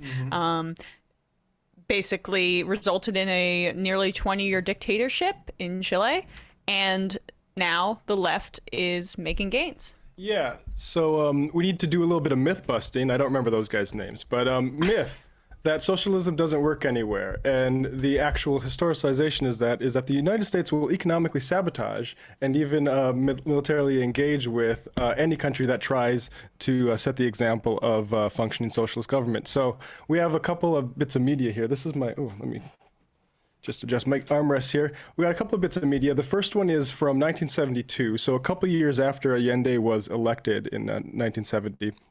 But it shows the Nixon administration and what they were willing to do before Allende actually won in the run-up to this election to make sure the Marxists running under a popular unity ticket, basically with a broad range of socialists and Marxists and communists, couldn't win this election. So here's this Nixon tape, Bradley, if you would.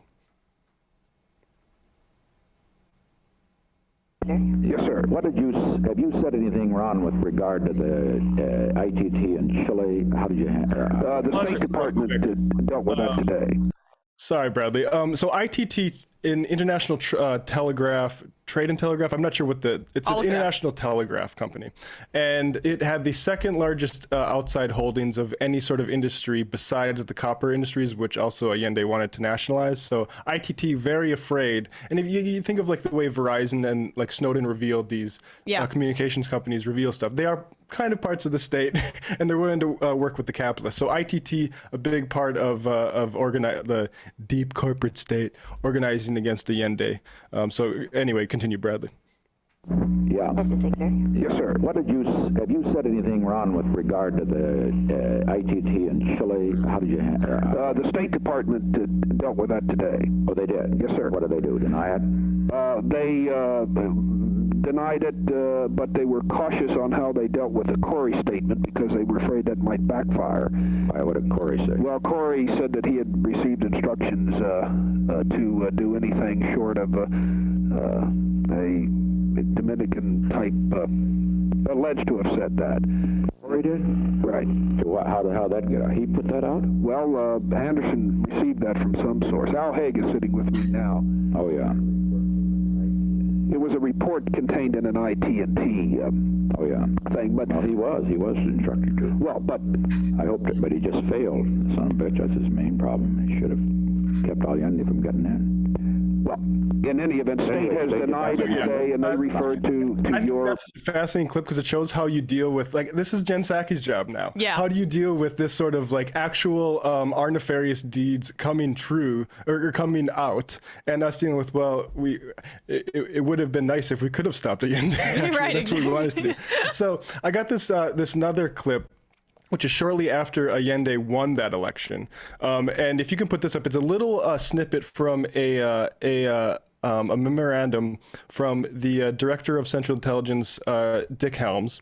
And Kissinger's also on here too. So the president opens the meeting asking Helms to brief. Helms read from a briefing paper, which is attached to tab A. The president interrupted the review, to review what Helms had said about the makeup of the Allende cabinet. He wished to emphasize the degree to which the cabinet ministers were controlled by Marxists. The president then asked Dr. Kissinger to brief. Dr. Kissinger said, all the agencies agreed that Allende will try to create a socialist state. As for our response to this, the SRG came up with 4 options, but really basically it amounts to 2 choices. Seek a modus vivendi with the Allende government, or adopt a posture of overt and frank hostility. In between it is a third possibility, adopt what is in fact a hostile posture, but not from an overt stance. This is that is to move in hostility from a low-key posture. That's in fact, that third one is the one they actually did. Here's just a little bit more reaction. So Nixon had said, this is from the same meeting, the election of Allende as president of Chile poses for us one of the most serious challenges ever faced in this hemisphere. This is Kissinger wrote in the memo to Nixon 2 days after Allende's inauguration. If there's any way to unseat Allende, better do it. Then CIA Director Richard Helms quoted Nixon as saying in handwritten notes of a November 6, 1970 top-level meeting when the decision was reached, I feel strongly this line is important regarding its effect on the people of the world. Nixon said that if Allende can prove he can set up a Marxist anti-American policy, others will do the same thing. 3 days later, Kissinger announced to others that the president had decided that the public posture of the United States will be correct but cool to avoid giving Allende government a basis on which to rally domestic and international support for the consolidation of the regime. Because, and they had, like, Cuba happened, right? Like, you realize this overt hostility is kind of moving people away. So we're going to try to be a little bit more sophisticated about it, which is kind of what we do now. We're gonna basically not act as aggressive as we privately are positioning ourselves. Exactly. Yeah. So the United States will seek to maximize pressure on the Allende government to prevent its consolidation and limit its ability to implement policies contrary to the U.S. and to hemisphere interests. So kind of like what Mitch McConnell did to Barack Obama. No, I'm just joking. But that same posture, like we're going to let's make everyday Democrats be able to understand this. Imagine if Mitch McConnell said that after Obama won. That's right. Chilean destabilization included banning future economic aid to Chile, sanctions, and having international financial institutions wind up current loans there and blocking further ones. If authorized, yanking export credits to Chile, which that nation then used to buy goods. So that is, it is clearly this ideological, we can't allow this model to work. It's not that it couldn't work. It's that what Nixon and Kissinger stands for, and I mean the current, I think, U.S. government is threatened by a more social, as opposed to profit-seeking approach to governance. And God bless Chile for finally. I mean, we should just say briefly, After the coup, Pinochet gets in power, a whole bunch of Chicago economists come down and say, hey, you should do all this stuff that protects property, like need supermajorities in both houses of Congress to pass any sort of legislation. Right, and that's why Boric is trying to overhaul the constitution in Chile, and that was the platform that he ran on, and he won by an 11-point margin on that platform. Exactly, and the previous president had been kind of open to that too. There's been a lot of unrest in Chile. There's metro strikes in 2019, and all this stuff leading to this tremendous outcome yesterday. So it is exciting, and the phrase that's going around in Chile is like, this is where neoliberalism got its start, and this is where it will find its end. And that's awesome. I mean, yeah. You read the New York Times article on this, and they're really honing in on Boric's age. 35 years old, youngest president ever in Chile. Which, yeah, like, cool. That is awesome. And don't worry, he's tattooed. That also that gives us a really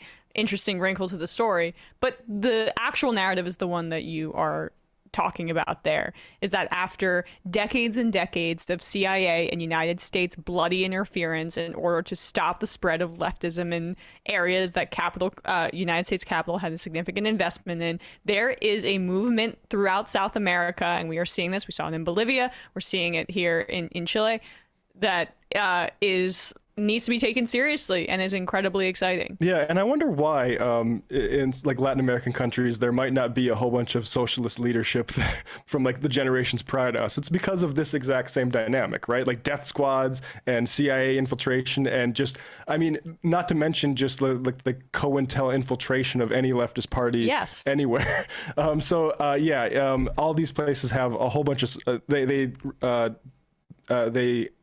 deserve our support. Yeah, and hold on, I have one more point before you go. Like the entire, I mean, and I hate turning to a media critique, but like my literacy in this is I'm still learning myself. Like, but as I learn and you read the way that the media covers these things, they'll talk about the coup as a passive, like a passive moment in history that basically was organic, and they completely downplay the United States involvement in this. Yeah. And they also treat the overthrow of the left and the infiltration of the left,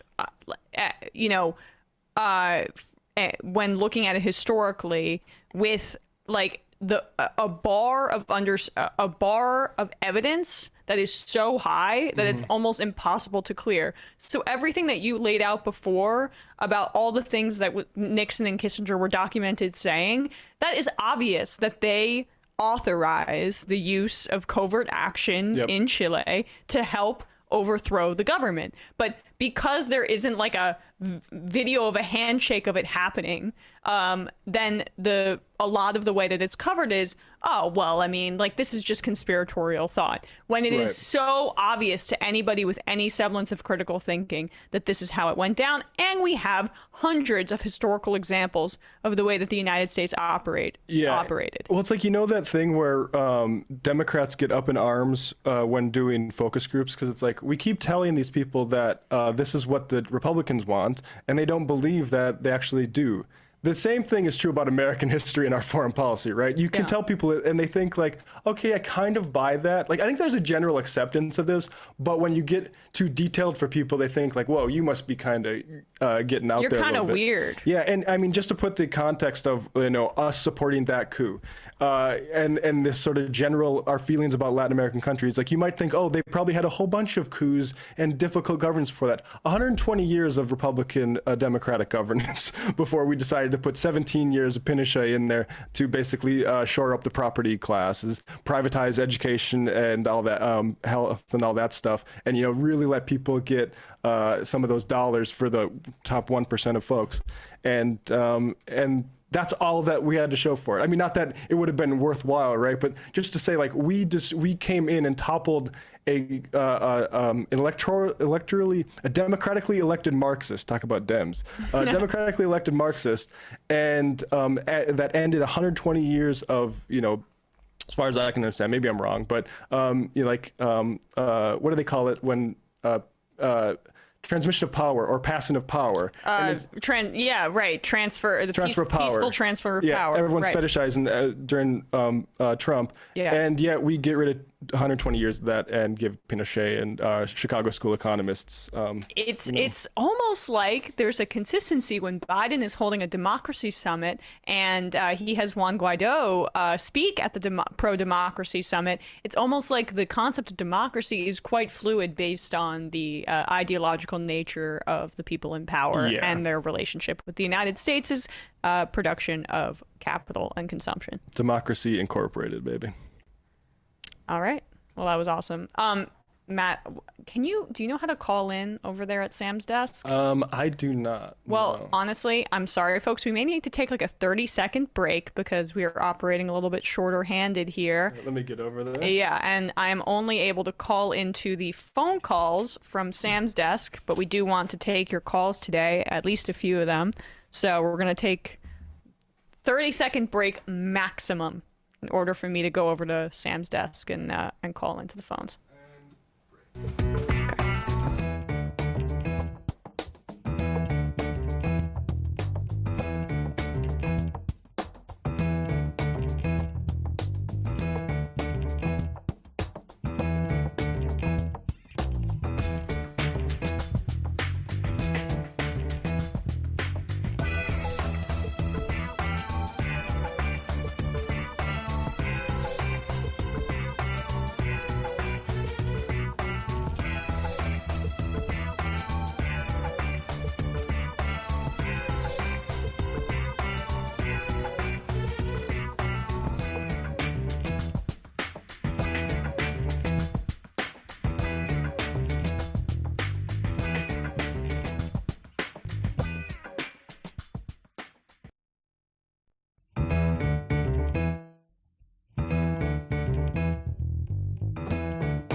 We are back. We are back, and we were able to call in.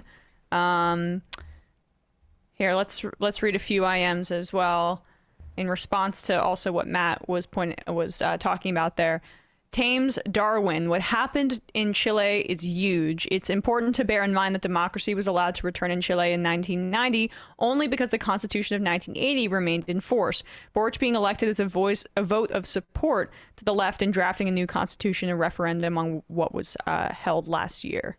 Yeah, that's a good point because we have this this sort of bizarre argument in America, domestic politics, about like, hey, if you do something good, what if you lose people? And it's like, well, okay, I guess we better not do anything good then. I guess we'll never fucking find out. But it turns out that actually, if you push towards like constitutional amendments to like get rid of the neoliberal constitution, which is also what ours is like. I don't know. Yeah, and if you're not like a rule nerd, I mean, that's the people that are obsessed with like, whatever. Yeah. And who has the luxury to do that? And so like, you just go for it. And I mean, I think that's a great point from Thames Darwin.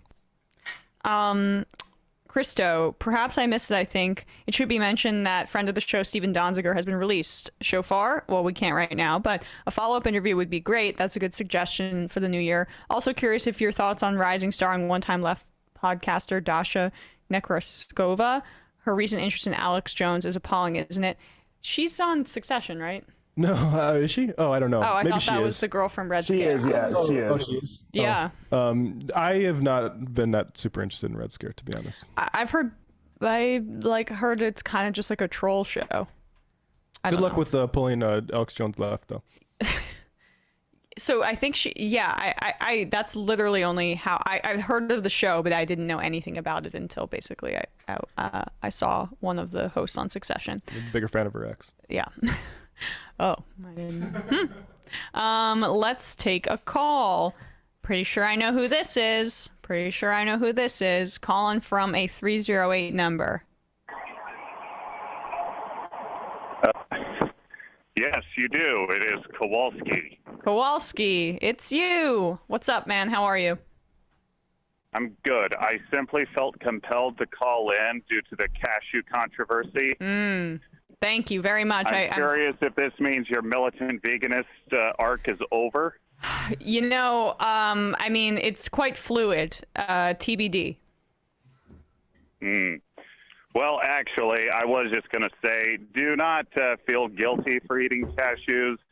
There's essentially nothing in the food industry that doesn't involve massive resource exploitation and labor exploitation. Right. So, like the same argument people have of everyone going vegetarian or vegan, it would collapse the global food chain system without a just transition. So, yeah, those people are just trying to self-aggrandize, and yeah, it's just, we see it, so.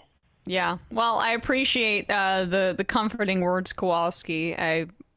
I'm gonna try for the time period to stay in my cashew-shaped cocoon. That's a good example, though, right? Like these sorts of stories, I love knowing about how much they're drying up land in because capitalists are farming them.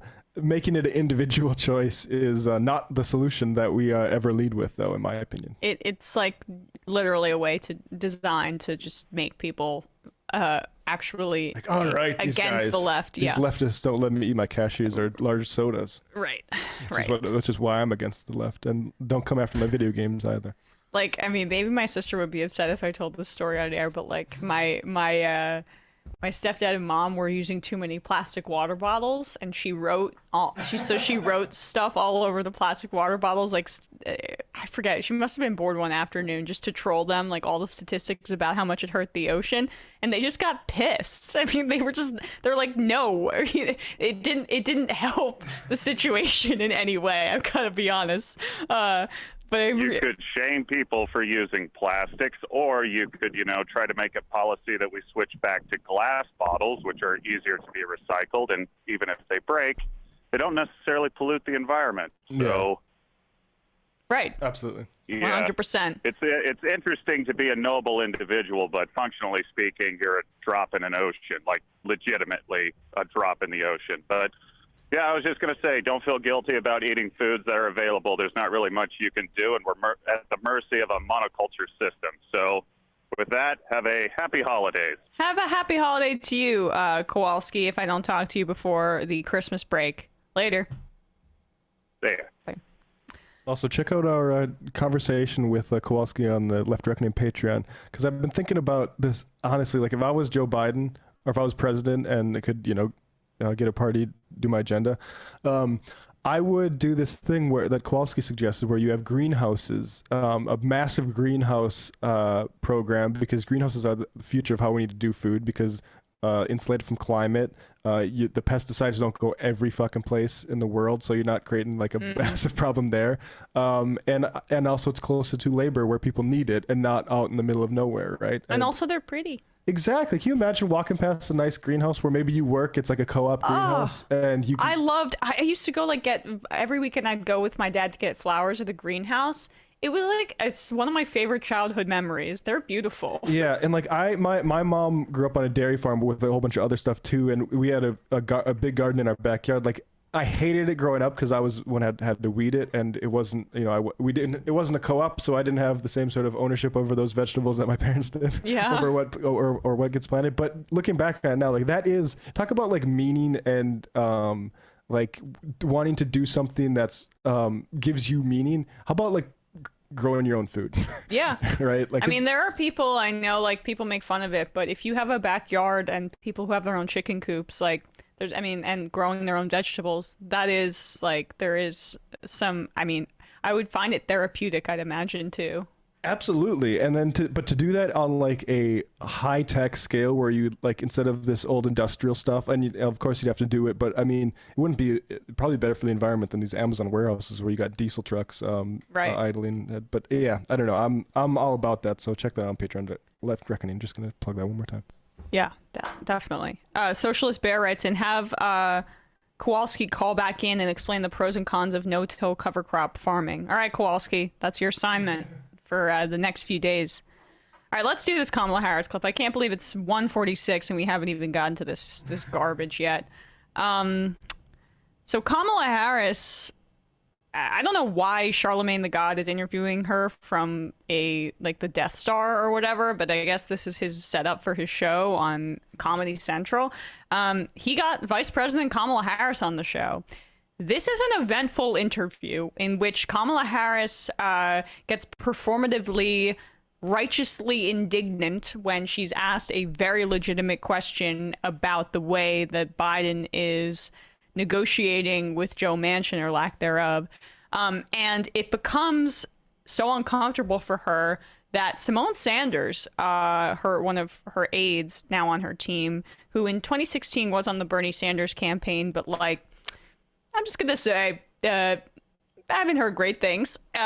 She tries to cut off the interview, and then Harris seems to like figure out, like, you can see her brain working, like, oh, I'm gonna get real preachy, and I'm gonna try to go on the offensive against Charlemagne. And it goes so badly and shows how, frankly, untalented she is as a politician. And who's the superhero that's going to speak against Joe Manchin? No. I want to know who's the real president of this country. Is it Joe Biden or Joe Manchin? Yes. I'm sorry. I interrupted. I don't think the vice president can hear you. It's Simone. I'm so sorry, Charles. We have to wrap. She can hear me. Can you hear me? Can you hear me now? Can you hear me, Madam Vice President? So I'm sorry. We got to wrap. Oh. So I'm sorry to interrupt. They're acting like they can't hear me. Y'all see that? I can hear you. Oh, so who's the real president of this country? Is it Joe Manchin or Joe Biden, Madam Vice President? Come on, Charlemagne. It's Joe Biden. I can't tell sometimes. No. It's Joe Biden, and don't start talking like a Republican about asking whether or not he's president. Do you think Joe Manchin is a problem? It's Joe Biden, and I'm vice president, and my name is Kamala Harris. And the reality is, because we are in office, we do the things like the child tax credit, which is going to reduce black child poverty by 50%, on track to do that. We do things that are about saying that our Department of Justice is going to do these investigations and require that we end chokeholds and have body cameras. It is the work of saying we're going to get lead out of pipes and paint because our babies are suffering because of that. It is the work of saying people who ride public transit deserve the same kind of dignity that anybody else does. So let's improve that system. It is the work of saying that we have got to bring down prescription drug costs because folks who have diabetes should not be dying because they don't have enough money in their pocket. It's about saying black maternal mortality is a real issue that must be. Okay, so I'm trying to look up how much is needed for lead pipe replacement in this country. I believe it is something like 60 billion, and this is off the top of my head. The infrastructure bill in the bipartisan infrastructure bill, am I remembering this right? 15 billion? 15 billion? I should have had this off the top of my head. But like, let me address the ones that the parts that I fully remember first. So I am in awe of the incredible irony of Kamala Harris listing all of the things that Joe Manchin is blocking as the accomplishments of the Biden administration. Charlemagne goes and says, who's the real president, Joe Manchin or Joe Biden? I am outraged that you said that. And here are all the things that Joe Manchin is preventing us from doing that we're very proud of. Wait, like what? So Simone Sanders clearly doesn't like the way that this interview is going. Charlemagne's about to get real and point out that Joe Manchin is completely dictating the entire Biden agenda. So she tries to cut off the interview. He doesn't buy it. He's publicly saying, like, oh, they're pretending they don't hear me. I believe Kamala Harris is like, all right, cool it. I'm going to finish this because it's a worse look for me to cut off this interview. And then she hears the question, and you see, it maybe takes her 10 seconds. You see the wheels turning in her head. Okay, how do I respond to this in a way that's going to be effective? I know, I'm going to say, I'm Kamala Harris, and I'm Vice President of the United States. It's like the way that she operated on the debate stage, but it doesn't necessarily hit. She's using a tactic that would be deployed against her by racist Republicans to delegitimize her stature, an attack that was incredibly offensive and racist, racially motivated towards Obama. He's not the real president, so she's using that playbook. But that's not applicable to what Charlemagne is asking or here. Anybody. That's not what they're talking about with Biden. Like with Biden, the right is talking about Trump as the real president, or they're talking about there's some sort of cabal behind him that's really controlling him. That is not actually like dissimilar to, frankly, my thesis, which is that Capitol and completely owns this administration. That's why they're not fighting against it, and particularly members of the president's party like Joe Manchin are completely bought and sold, and the president doesn't seem to want to be publicly fight that, or at least now he wants to do some press releases about it. Yeah. So okay, and then when she says stop talking like a Republican. He's not. He's not, actually. A majority of the Democratic base wants the provisions in Build Back Better, and that's why Biden's approval rating has been tanking among voters under 40, which are disproportionately skew Democrat, because they want a lot of things that Biden has promised, and Manchin is blocking them. You don't see a Republican saying, Joe Manchin's the real president. All they'll say is, thank God for Joe Manchin for blocking the crazy left agenda that Biden is trying to implement. It's pretty much the actual inverse of what Republicans are saying. So it doesn't work. And again, I will repeat, the irony of her listing all of the things like the child tax credit in an interview where that just expired, unless there's some miracle that by the 28th, they're able to extend the child tax credit, which is seemingly not going to happen, given what Manchin has now said publicly. No, that's done. And she keeps saying trying to do. I mean, I wrote that down. We're gonna do the child tax credit. That's what she says. Doesn't seem like it because of Joe Manchin, the DOJ, all these investigations. You know what voters really care about are Department of Justice investigations. You know, there's nothing more organizing than a Department of Justice investigation into some Trump lackey. Thank God for that.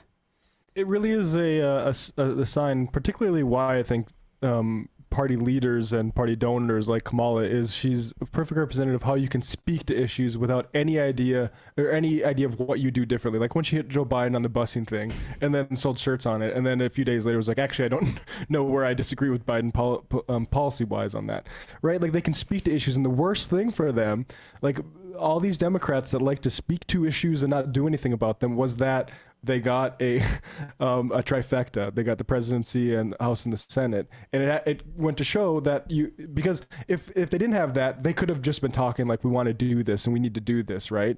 And it wouldn't actually go to Joe Manchin. It'd be like the Republicans would be the ones to say no.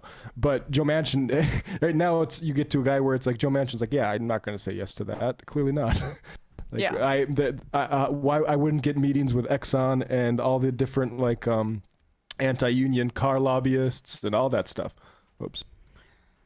Yeah. I mean, that was just super embarrassing for her. Not a good politician. No. Is there any, like, I think she would lose to pretty much any Republican in 2024. I'm gonna throw that out there. Ooh, I don't, like, see, I think Pence is... She could be Pence. Yeah, like Pence, like those types of But he like, wouldn't be the nominee. Right, that's the thing. Is like anyone who could win a GOP primary probably beat Kamala. DeSantis. It's like DeSantis would smoker. Yeah. Trump smoker. But like Candace Owens, smoker. Yeah, I mean like, but like also just think about the disconnect between how the Democratic donor class, they love her. They think they think she is really just the bee's knees. It's pathological. It's just unbelievable. But so like never even had, at least Hillary had the moment with like the two phones on the airplane and like the girl boss kind of moment when she was Secretary of State. That has never happened. What's the best moment Kamala's ever had? Like popularity wise, attacking Joe Biden, saying this little girl was me, and then proceeding to join his administration and pretend that never happened. Yeah, I guess that was probably the best. That's kind of it. All right, let's take another call. Ooh, calling from a 208 number. Who's this? Where are you calling from? Hey, this is Sean from Washington. Hey, Sean. How are you today? I'm doing okay. Just driving to an appointment. Okay. I wanted to talk to y'all about education, sort of politically, like the organizations around education, because we get a lot of talk about, Randy Weingarten, AFT, and then I'm a member of the NEA with Becky Pringle as our current president. Gotcha. And I was wondering if you guys had anything I could look into further, or anything like that. I'm a radical, and I organize in my union, and I'm sometimes very frustrated by the sort of very much in line with PMC sort of consensus. I mean, if you want like the people who buy RBG mugs and stuff like that, I mean, it's teachers. Like it's a profession dominated by college-educated middle-aged white women, with all the political implications you could draw from that. But we have this weird thing right now going between the rhetoric that we're using both in classrooms and in our own organizing spaces, and the actual reality of essentially being a big proxy for the Democratic Party. And I'm wondering, first off, have you observed anything like that in larger observations about NEA and AFT? Because NEA, I mean, we're the biggest union in the country, and a tweet from the president or the union gets maybe like 20 likes and 3 retweets on average. That part's fine. So do you have any observations about that part of education in the political space? So you mean as observations about teachers unions like being a vehicle for the Democratic Party voting, electorally? Absolutely. I mean, I think obviously, my familiarity with your union is I don't have any besides what you just told me, I guess, or with NEA, maybe I have a terrible memory, but oh wait, no, not NEA, I know. I don't have a deep familiarity is what I'm trying to say. But there, I think, is a huge disconnect from what I've perceived from the outside between union leadership and their alliances with Democratic Party leaders and traditional Democrats, and with membership too. I mean, for example, when bipartisan infrastructure was about to pass, the first time before progressives held the line, and then eventually on the second time around, they enough of them ended up caving and enough Republicans jumped ship.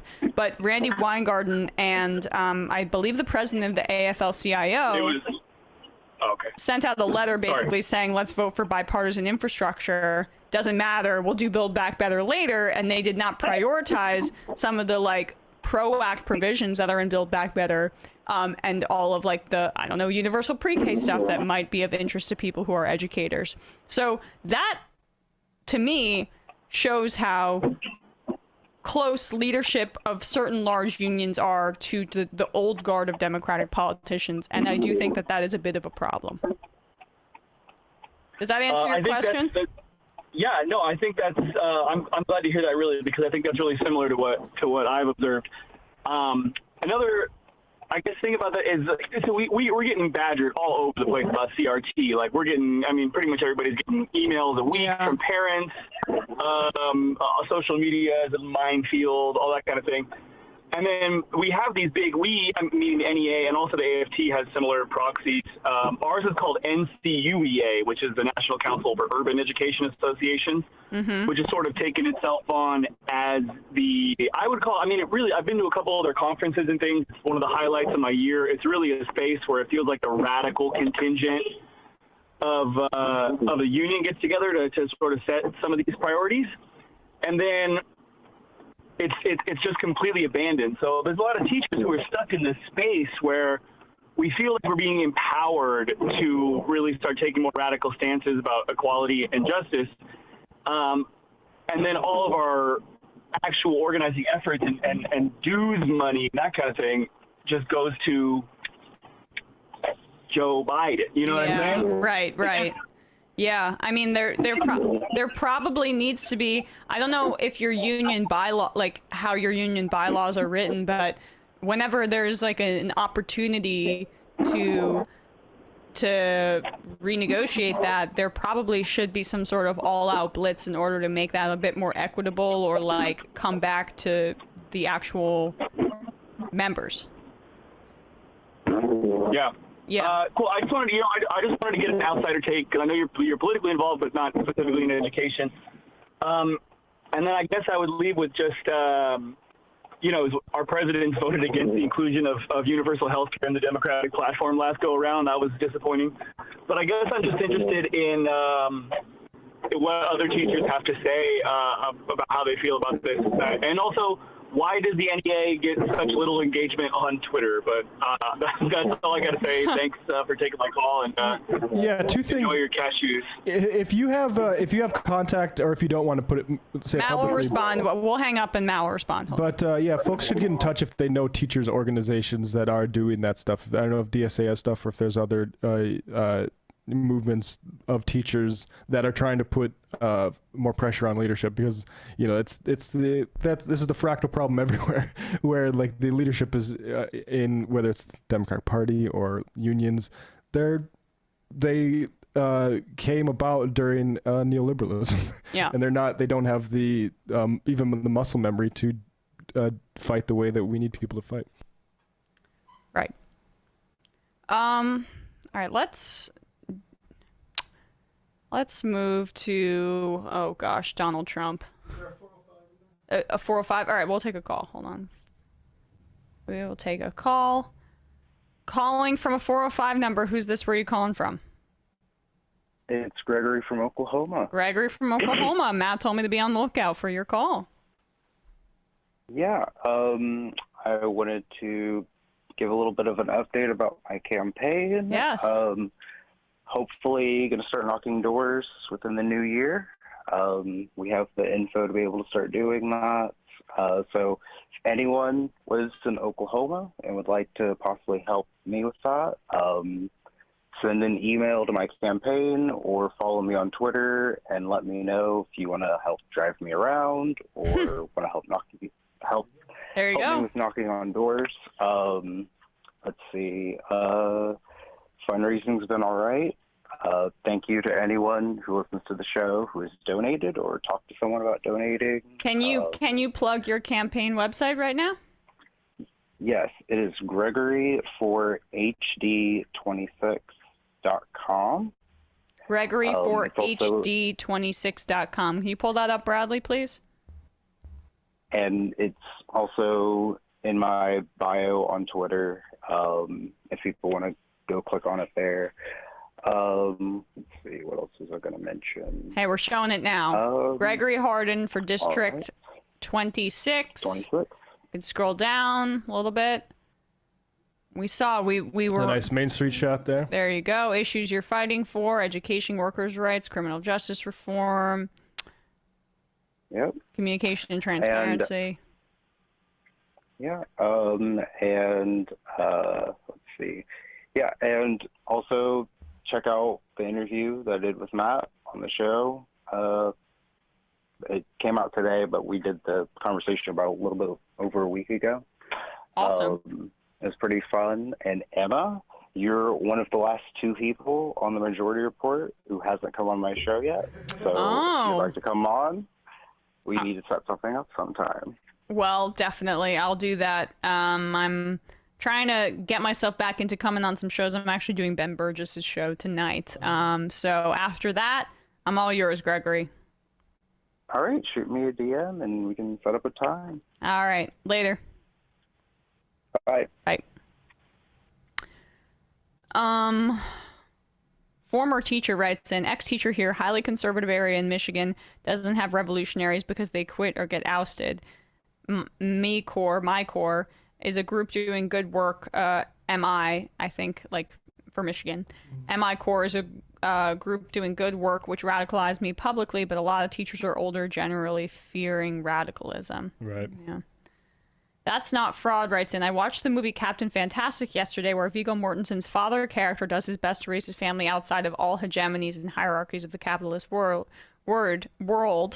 and I enjoyed their celebration of Noam Chomsky Day instead of Christmas, and may take up that gift-giving tradition which politically inclined friends on future December 7th, a la Chomsky's birthday. Highly recommend Captain Fantastic if you need a movie rec. I remember he got a few nominations for that. That must have come out like 10 or so years ago. Yeah, I think also Viggo Mortensen has, or 2016, Jesus, time is flattening for me. I also, if I recall, Viggo Mortensen personally, I think, has some pretty great politics. But, yeah, he endorsed Bernie in 2016, so that makes sense. Good enough for me. The end is louder with Crowder. My school counselor was a big Amy Klobuchar fan, if that says anything. Dacomo Bravas, Pence washed Kamala in their debate. She'd lose to Ted Cruz. Oh man, I don't know.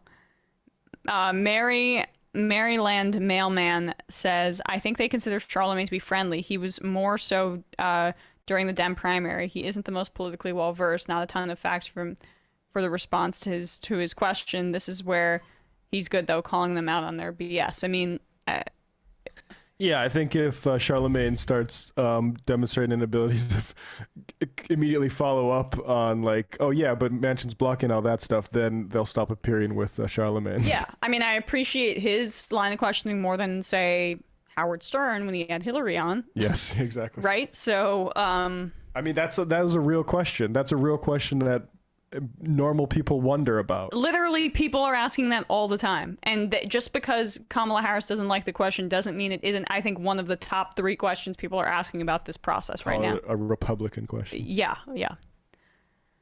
All right, let's... That's the Hillary playbook, really. I didn't maybe build it too. I was around less then, but like you just accuse it. That's like it's a vast right-wing conspiracy. It's all these right-wingers coming at me. You just lose and it's fatal. It'd be one thing if it was a recipe to success, but it's clearly fatal.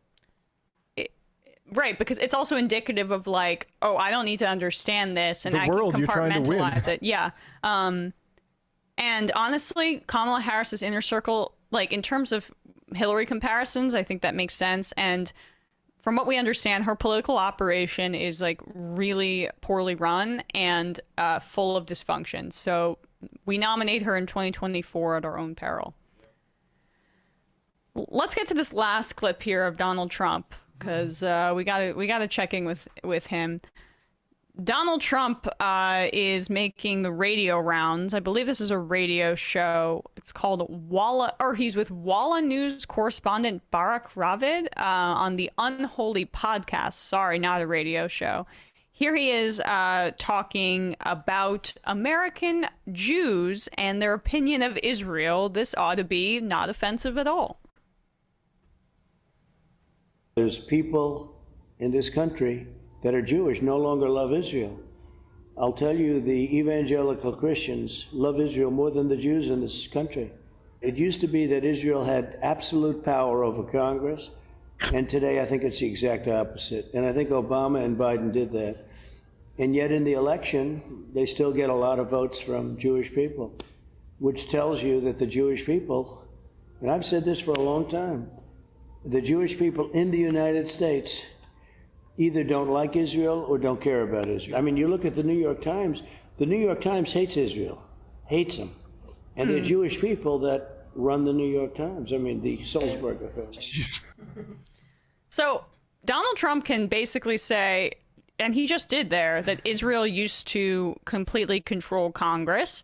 I'm not seeing the right wing go up in arms after Ilhan Omar said something in a way less offensive context, and the fact that the Israel lobby has a significant influence over Congress, like she pointed that out as a negative. I guess Donald Trump was pointing it out in a nostalgic way. It used to be great in those times when Israel controlled Congress, and now you don't know, the American Jews, they don't love Israel anymore. Yeah, now 22% of respondents believe Israel's committed genocide, and 67% say denying Jewish states' rights to exist as anti-Semitic. So, yeah, like there is like I think like the thing is like he says things I mean, the stuff, it does sound like he's just an anti-Semite when he's like, the New York Times, the Jews that run that aren't supporting us. It's like that. Okay, come on, Trump. And this is like Sam would point out, like when Ben Shapiro says his Jew in name only rants, right? Like this has been here for a while, I guess, is what I'm thinking. Like on the right, and Trump is just, again, willing to verbalize it. Right. And I just want to point out that if you're like maybe center left and we're talking about Israel, and you also like participate in or give credence to the conversation that criticism of Israel means you are anti-Semitic, you are feeding into the idea that like Judaism in and of itself and Jewish people are inextricably linked to Israel, which is not the case. Right. So making that connection or continuing that connection, I mean, one, it's obviously designed to undercut a movement that's trying to end apartheid and a cultural genocide in Palestine. But two, you are basically just contributing to the anti-Semitic rants of right-wingers like Donald Trump, who, now, the evangelicals, they're the ones that really support Israel. Why do the evangelicals want a strong Israeli state? Does he know this? Do people understand this? They want all the Jews to return to Israel so that there can be an apocalypse, essentially, where they all die. It's pretty... We'll do apocalypse for Trump. Can we do it, Trump? And then the true evangelical, real people are the ones that emerge in the end. That's what they want. Yeah. This is from the Times of Israel. Among younger voters included in the survey released Tuesday, agreement with the statement. The poll found that 9% of voters agree with the statement, Israel doesn't have a right to exist. Only, 1 in 10. But among voters under 40, that proportion was 20%. A third of younger voters agreed that Israel is committing genocide, a position that even human rights lawyers who are critical of Israel say extreme. Well, that's that's a little bit of editorial. Yeah, from that's the Times of Israel. Thank you, Times of Israel. And then more than a third agreed that Israel is an apartheid state, which, as far as I'm concerned, is simply a statement of fact. It is. I mean, it's also in like, it's in keeping with what the United Nations categorizes as the situation there in Israel. But I'm sure Trump would say that's controlled by the Jews too. Come on. Yeah, exactly. Every institution, the globalists, you know what I'm saying. But yeah, it's like not because they're losing loyalty to, and the idea that there's loyalty. Yeah, it's such a weird construction, right? Like they're gaining knowledge about this political project in the Middle East that is supposed to be done in their name, and actually has turned out to be a bit of a horror show. Yeah, but like also look at the conservative frame of mind with loyalty. Like they are so tribalist that someone like Trump cannot understand the concept of like being a global citizen. And Jewish people in this country, as you point out in terms of like the polling, they tend to be more liberal and thus less tribalist. So people who are on the left have a larger understanding about like human rights in general, as opposed to just my group good, your group bad. That's kind of that's it. So also slurring his words a bit, maybe forgot to take his Adderall that morning. Unclear what's going on there. Did you hear that? Yeah, no, he's going to look great in 2024.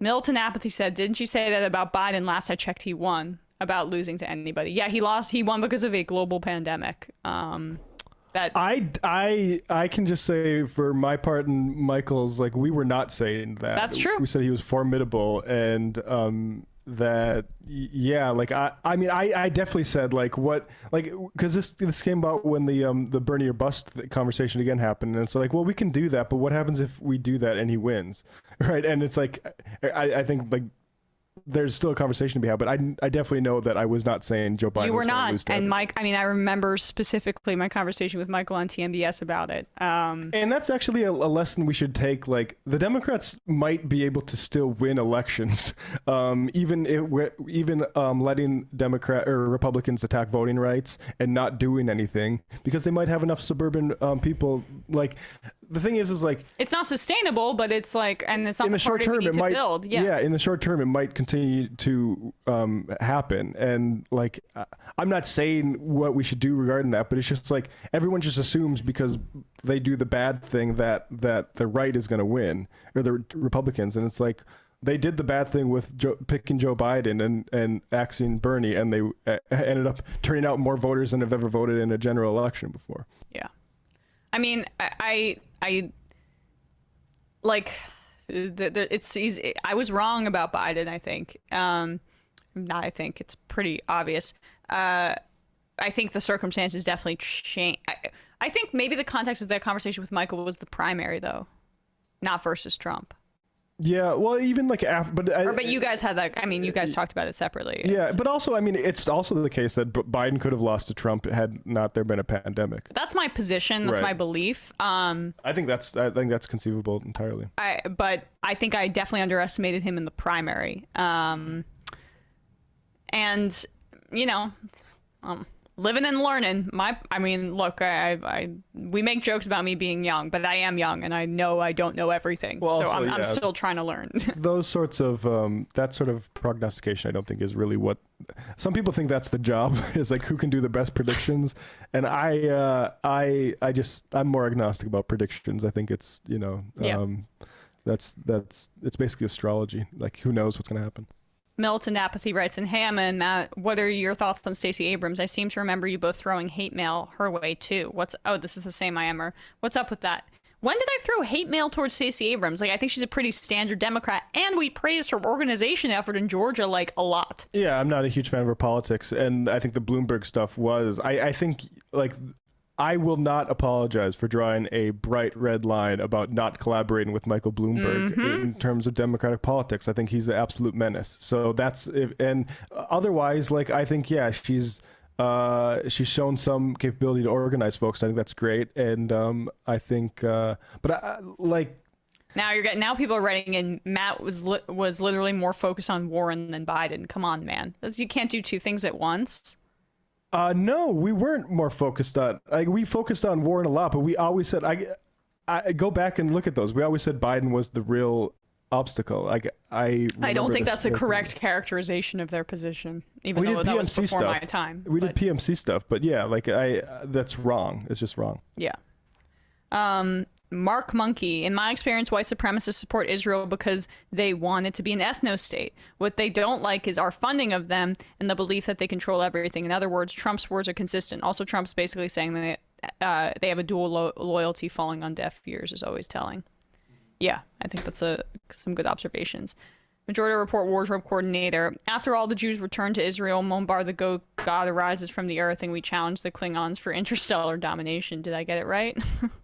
Yeah. All right, let's take one more call here. I'm sorry we're a little late on calls. I went late with that interview because I was enjoying it. This is going to be the final call of the day. Calling from a 360 number. Who's this? Where are you calling from? This is Nate in Portland. Hi, Nate in Portland. What you calling about? Well, first, regarding your position on future cashew consumption, you said that it's TBD. Mm-hmm.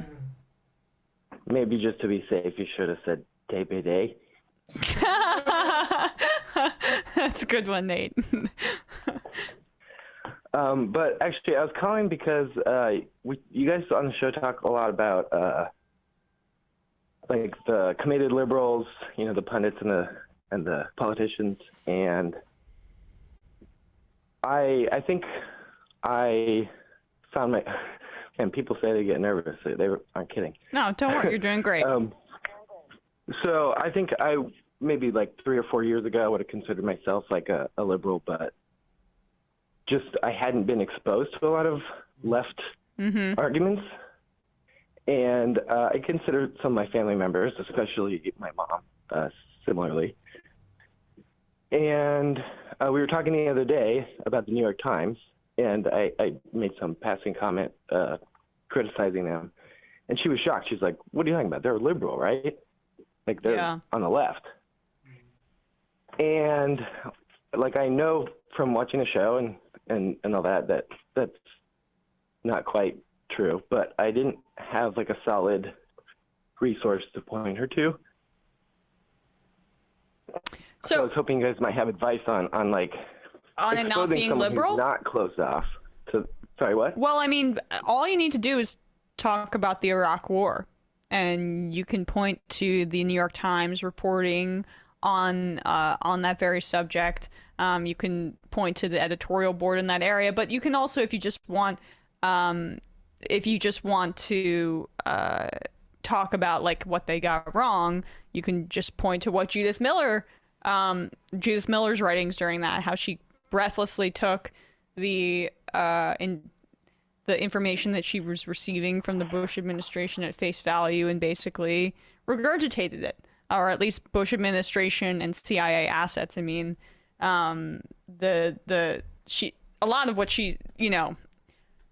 of the information that she published was from associates of a lot of people, including, if you listen to Blowback, someone like Ahmed Chalabi, who was personally quite invested in the regime change in Iraq because he wanted to lead Iraq.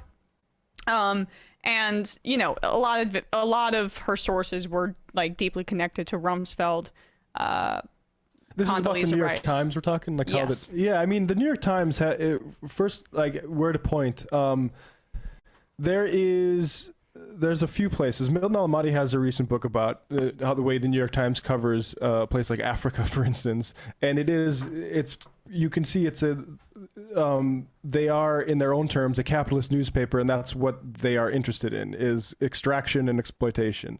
And the other ways, I'm trying to think of this. There's this, I'm not going to remember the citation here, but I mean, you read like Chomsky and that sort of stuff, like any sort of left liberal analysis of the news will not be friendly to the New York Times. And so I think I wonder if what about what they were pushing in, was it the Venezuelan election? Oh yeah, I mean that's the thing, is it's an imperial mouthpiece, and it's been that way. It was literally in the 1840s or 50s, like an anti-utopian socialist paper, and I don't think they were very good on abolition either. So like it's always been a paper like that, and I think I wish I had a better example off the top of my head, but it's pretty much everywhere in like a Chomsky style critique of the media. Basically. Okay.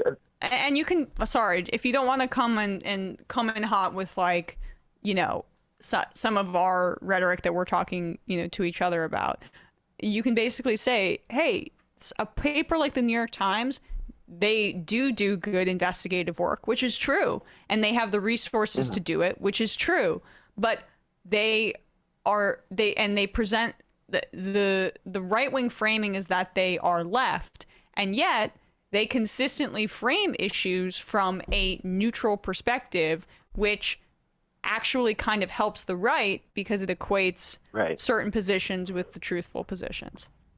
Yeah, I would say like there's a Salon piece, like Noam Chomsky says the New York Times is pure propaganda. Like articles like that, I think probably the best way to start.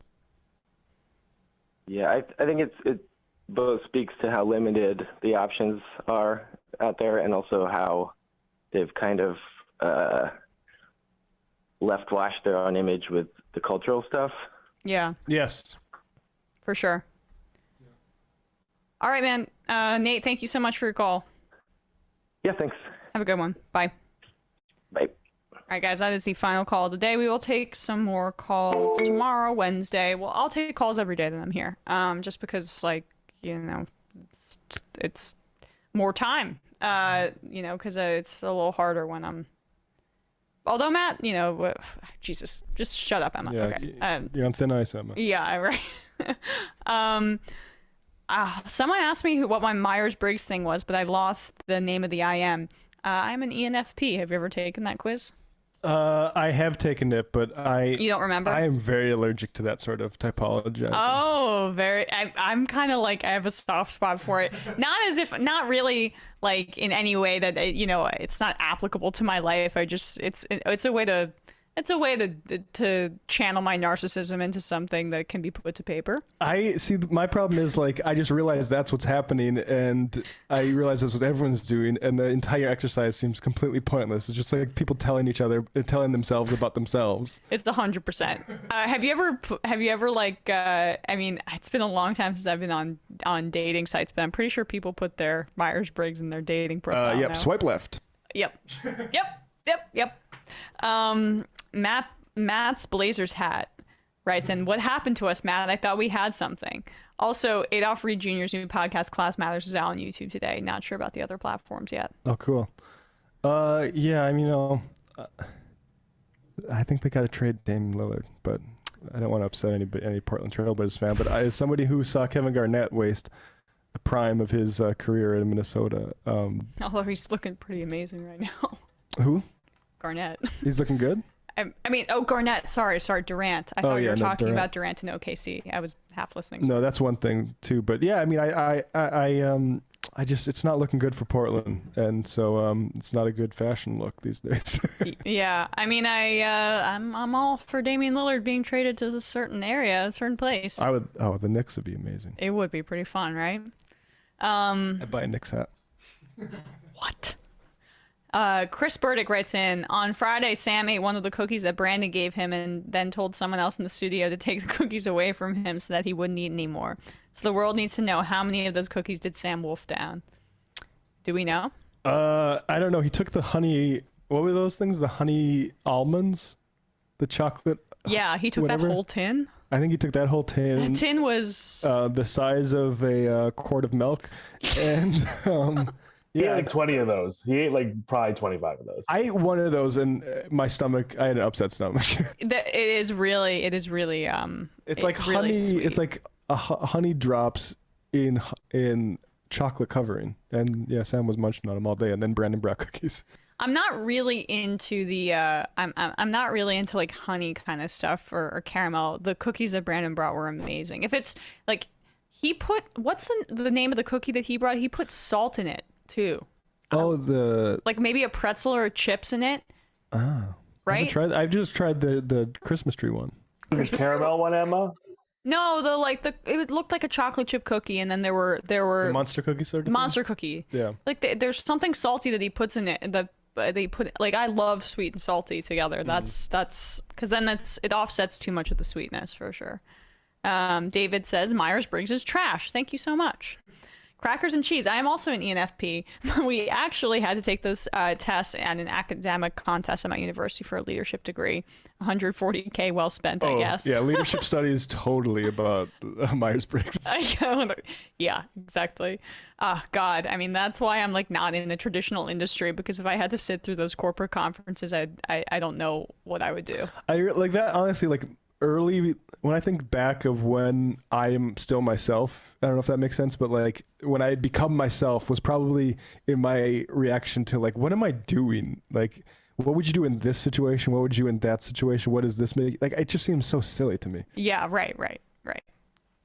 Like, I don't know. Because I'd be a badass in every situation. I'm gonna learn when I live my fucking life. All right, let's maybe we should just do one more clip and then a few more IMs and get out of here. Any preferences, Bradley, too? Any good clips that you think we should talk about? Well, this Adam Carolla one is pretty sickening, but I don't know if you want to do that. Where is Let's that? do the Adam Carolla one. That's a blind item. I think this was a late edition. Okay. Oh, this was one of the later editions. Yeah, I haven't seen this yet, so... Adam Carolla and Will Cain were having a bit of a chat on Fox News. I'm going into this clip cold. But I guess they're trying to... Oh, I see now. They're trying to play the hits of ripping on Rosie O'Donnell, because that's how Donald Trump got, got his start with his public misogyny in many ways. Here he is, comedian Adam Carolla with Will Cain.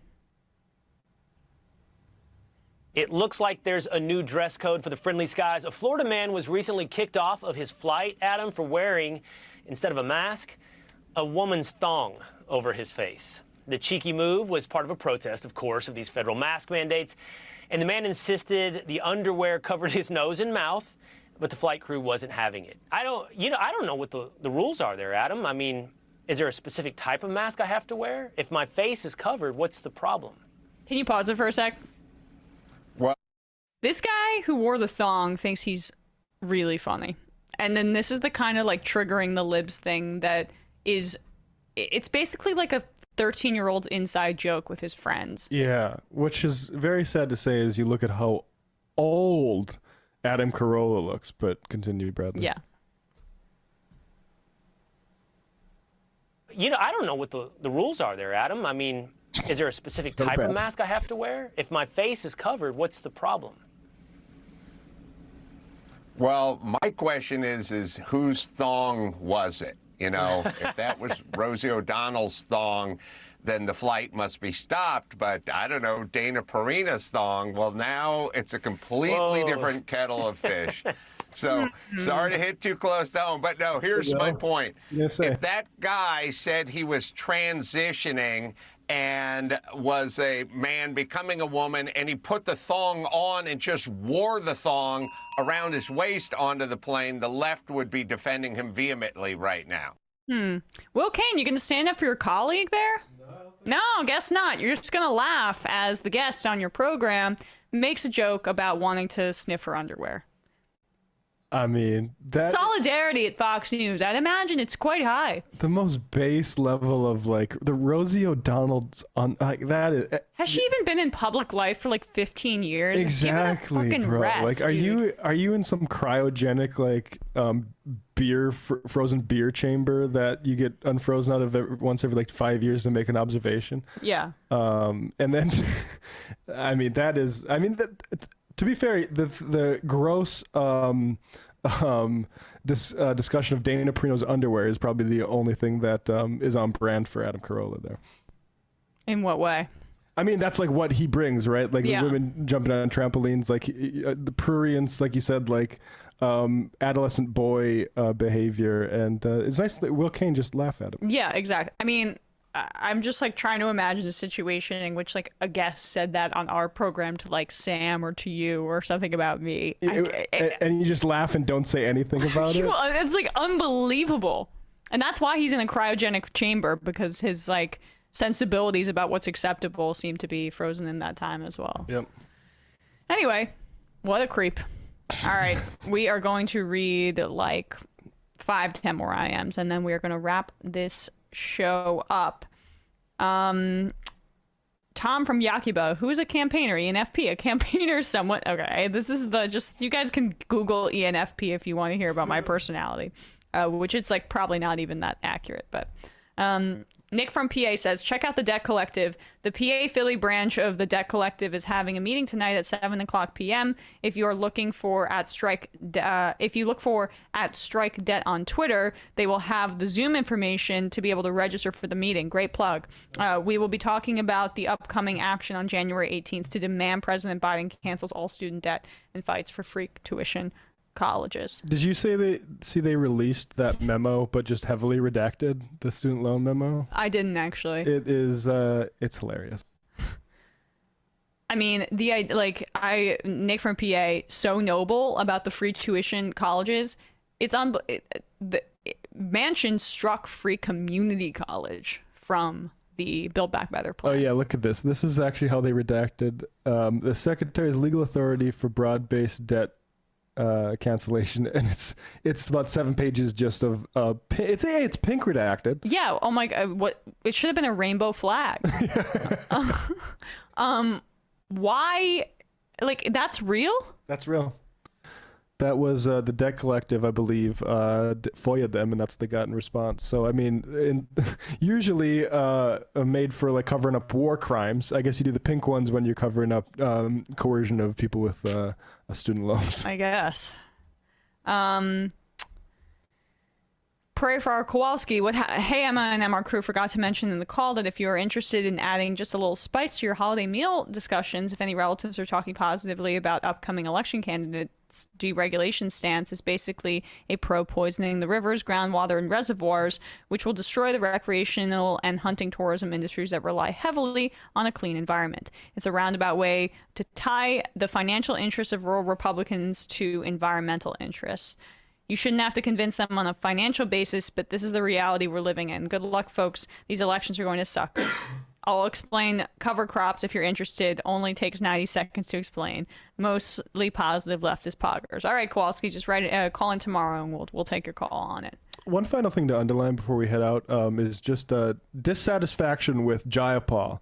This is what she says, quoting Ada Chavez, had we not passed the infrastructure bill, I actually think that would have been the day the senator would have said the Build Back Better Act is done. It's counterfactual. I think he would have walked away. Well, then he would have walked away. Yeah, and it would have been the same exact situation here. Yeah. He's walked away now.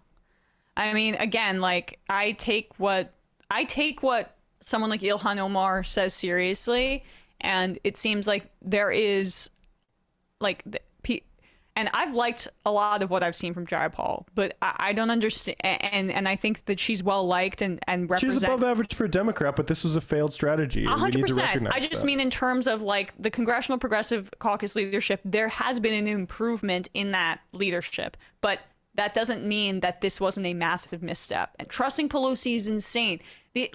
There's a real difficulty, I think, that some people have in like, no, the person sitting next to you and the colleague that you're working with doesn't have the same incentives as you and might be an asshole. So you've got to like treat them with skepticism that may be uncomfortable based on interpersonal relationships. I understand it's a human thing, but like also that's bigger than your than you know, the office politics. Yeah. A few more I am. Slappy Tub says tarot pronounced like carrots, so Jersey. And did I pronounce it wrong? Tarot, I think. Tarot card? Yeah. But I mean, I think that means you don't participate in it. So that's probably a good thing. I don't. Slappy Tubbs also says, feeling the rage like you today, Emma. Yeah, I went totally jank on the show today. I mean, that's how I was taught. The President Manchin BS gives me such skillplus. I have no idea what that means. I'm unfamiliar. All right, two more. Dr. Nick, a little behind on the stream, just wanted to chime in on the food systems convo. The most profound impact individuals can have on their food system and probably ecosystem generally is to produce as much of your own food as possible. And the final I am of the day, between Kamala Harris putting her foot in her mouth and Biden claiming that anyone who doesn't vote for him isn't black, Charlemagne the God makes this administration look ridiculous by just allowing them to talk. Honestly, yeah. Is there an interviewer who has better brought out the Biden administration than Charlemagne at this point? Even though I think he endorsed Kamala in the primary. Well, fair enough. I mean, that's right. Sometimes you need to do that to get close enough to really exactly right. Well, the three-dimensional chess by Charlemagne the God. That's why I typically say I voted for Biden because then it gets your foot in the door. Otherwise, you get currency from people who would otherwise dismiss you. Exactly. Yeah. And from his perspective, he a platform as well too. They completely collapse if the interviewer isn't giving leading questions that are complete softballs. I wonder if you think that their failure of political communication is a product of them mostly having interviews from people inside the Beltway for so long in their recent history, or is it something else? It's a product of them realizing that they have to talk a certain way to turn out their voters, and that way they actually can't govern because their donors don't allow it. Yep. All right, folks. That is our show for today. Great stuff. Thanks so much, Matt and Bradley, who is not in the box, but he is not with us in studio. So appreciate it. Very seamless, Bradley. See you all tomorrow. It might take all the strength I got to get to where I want, but I know somehow I'm gonna get there. I wasn't looking when I just got caught between the truth and the lie bar. But finding out won't make me feel any better.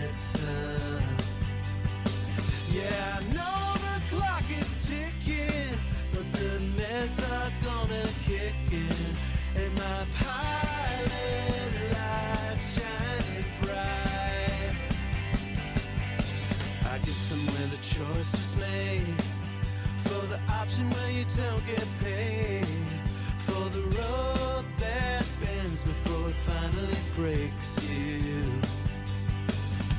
I guess somehow I lost my drive.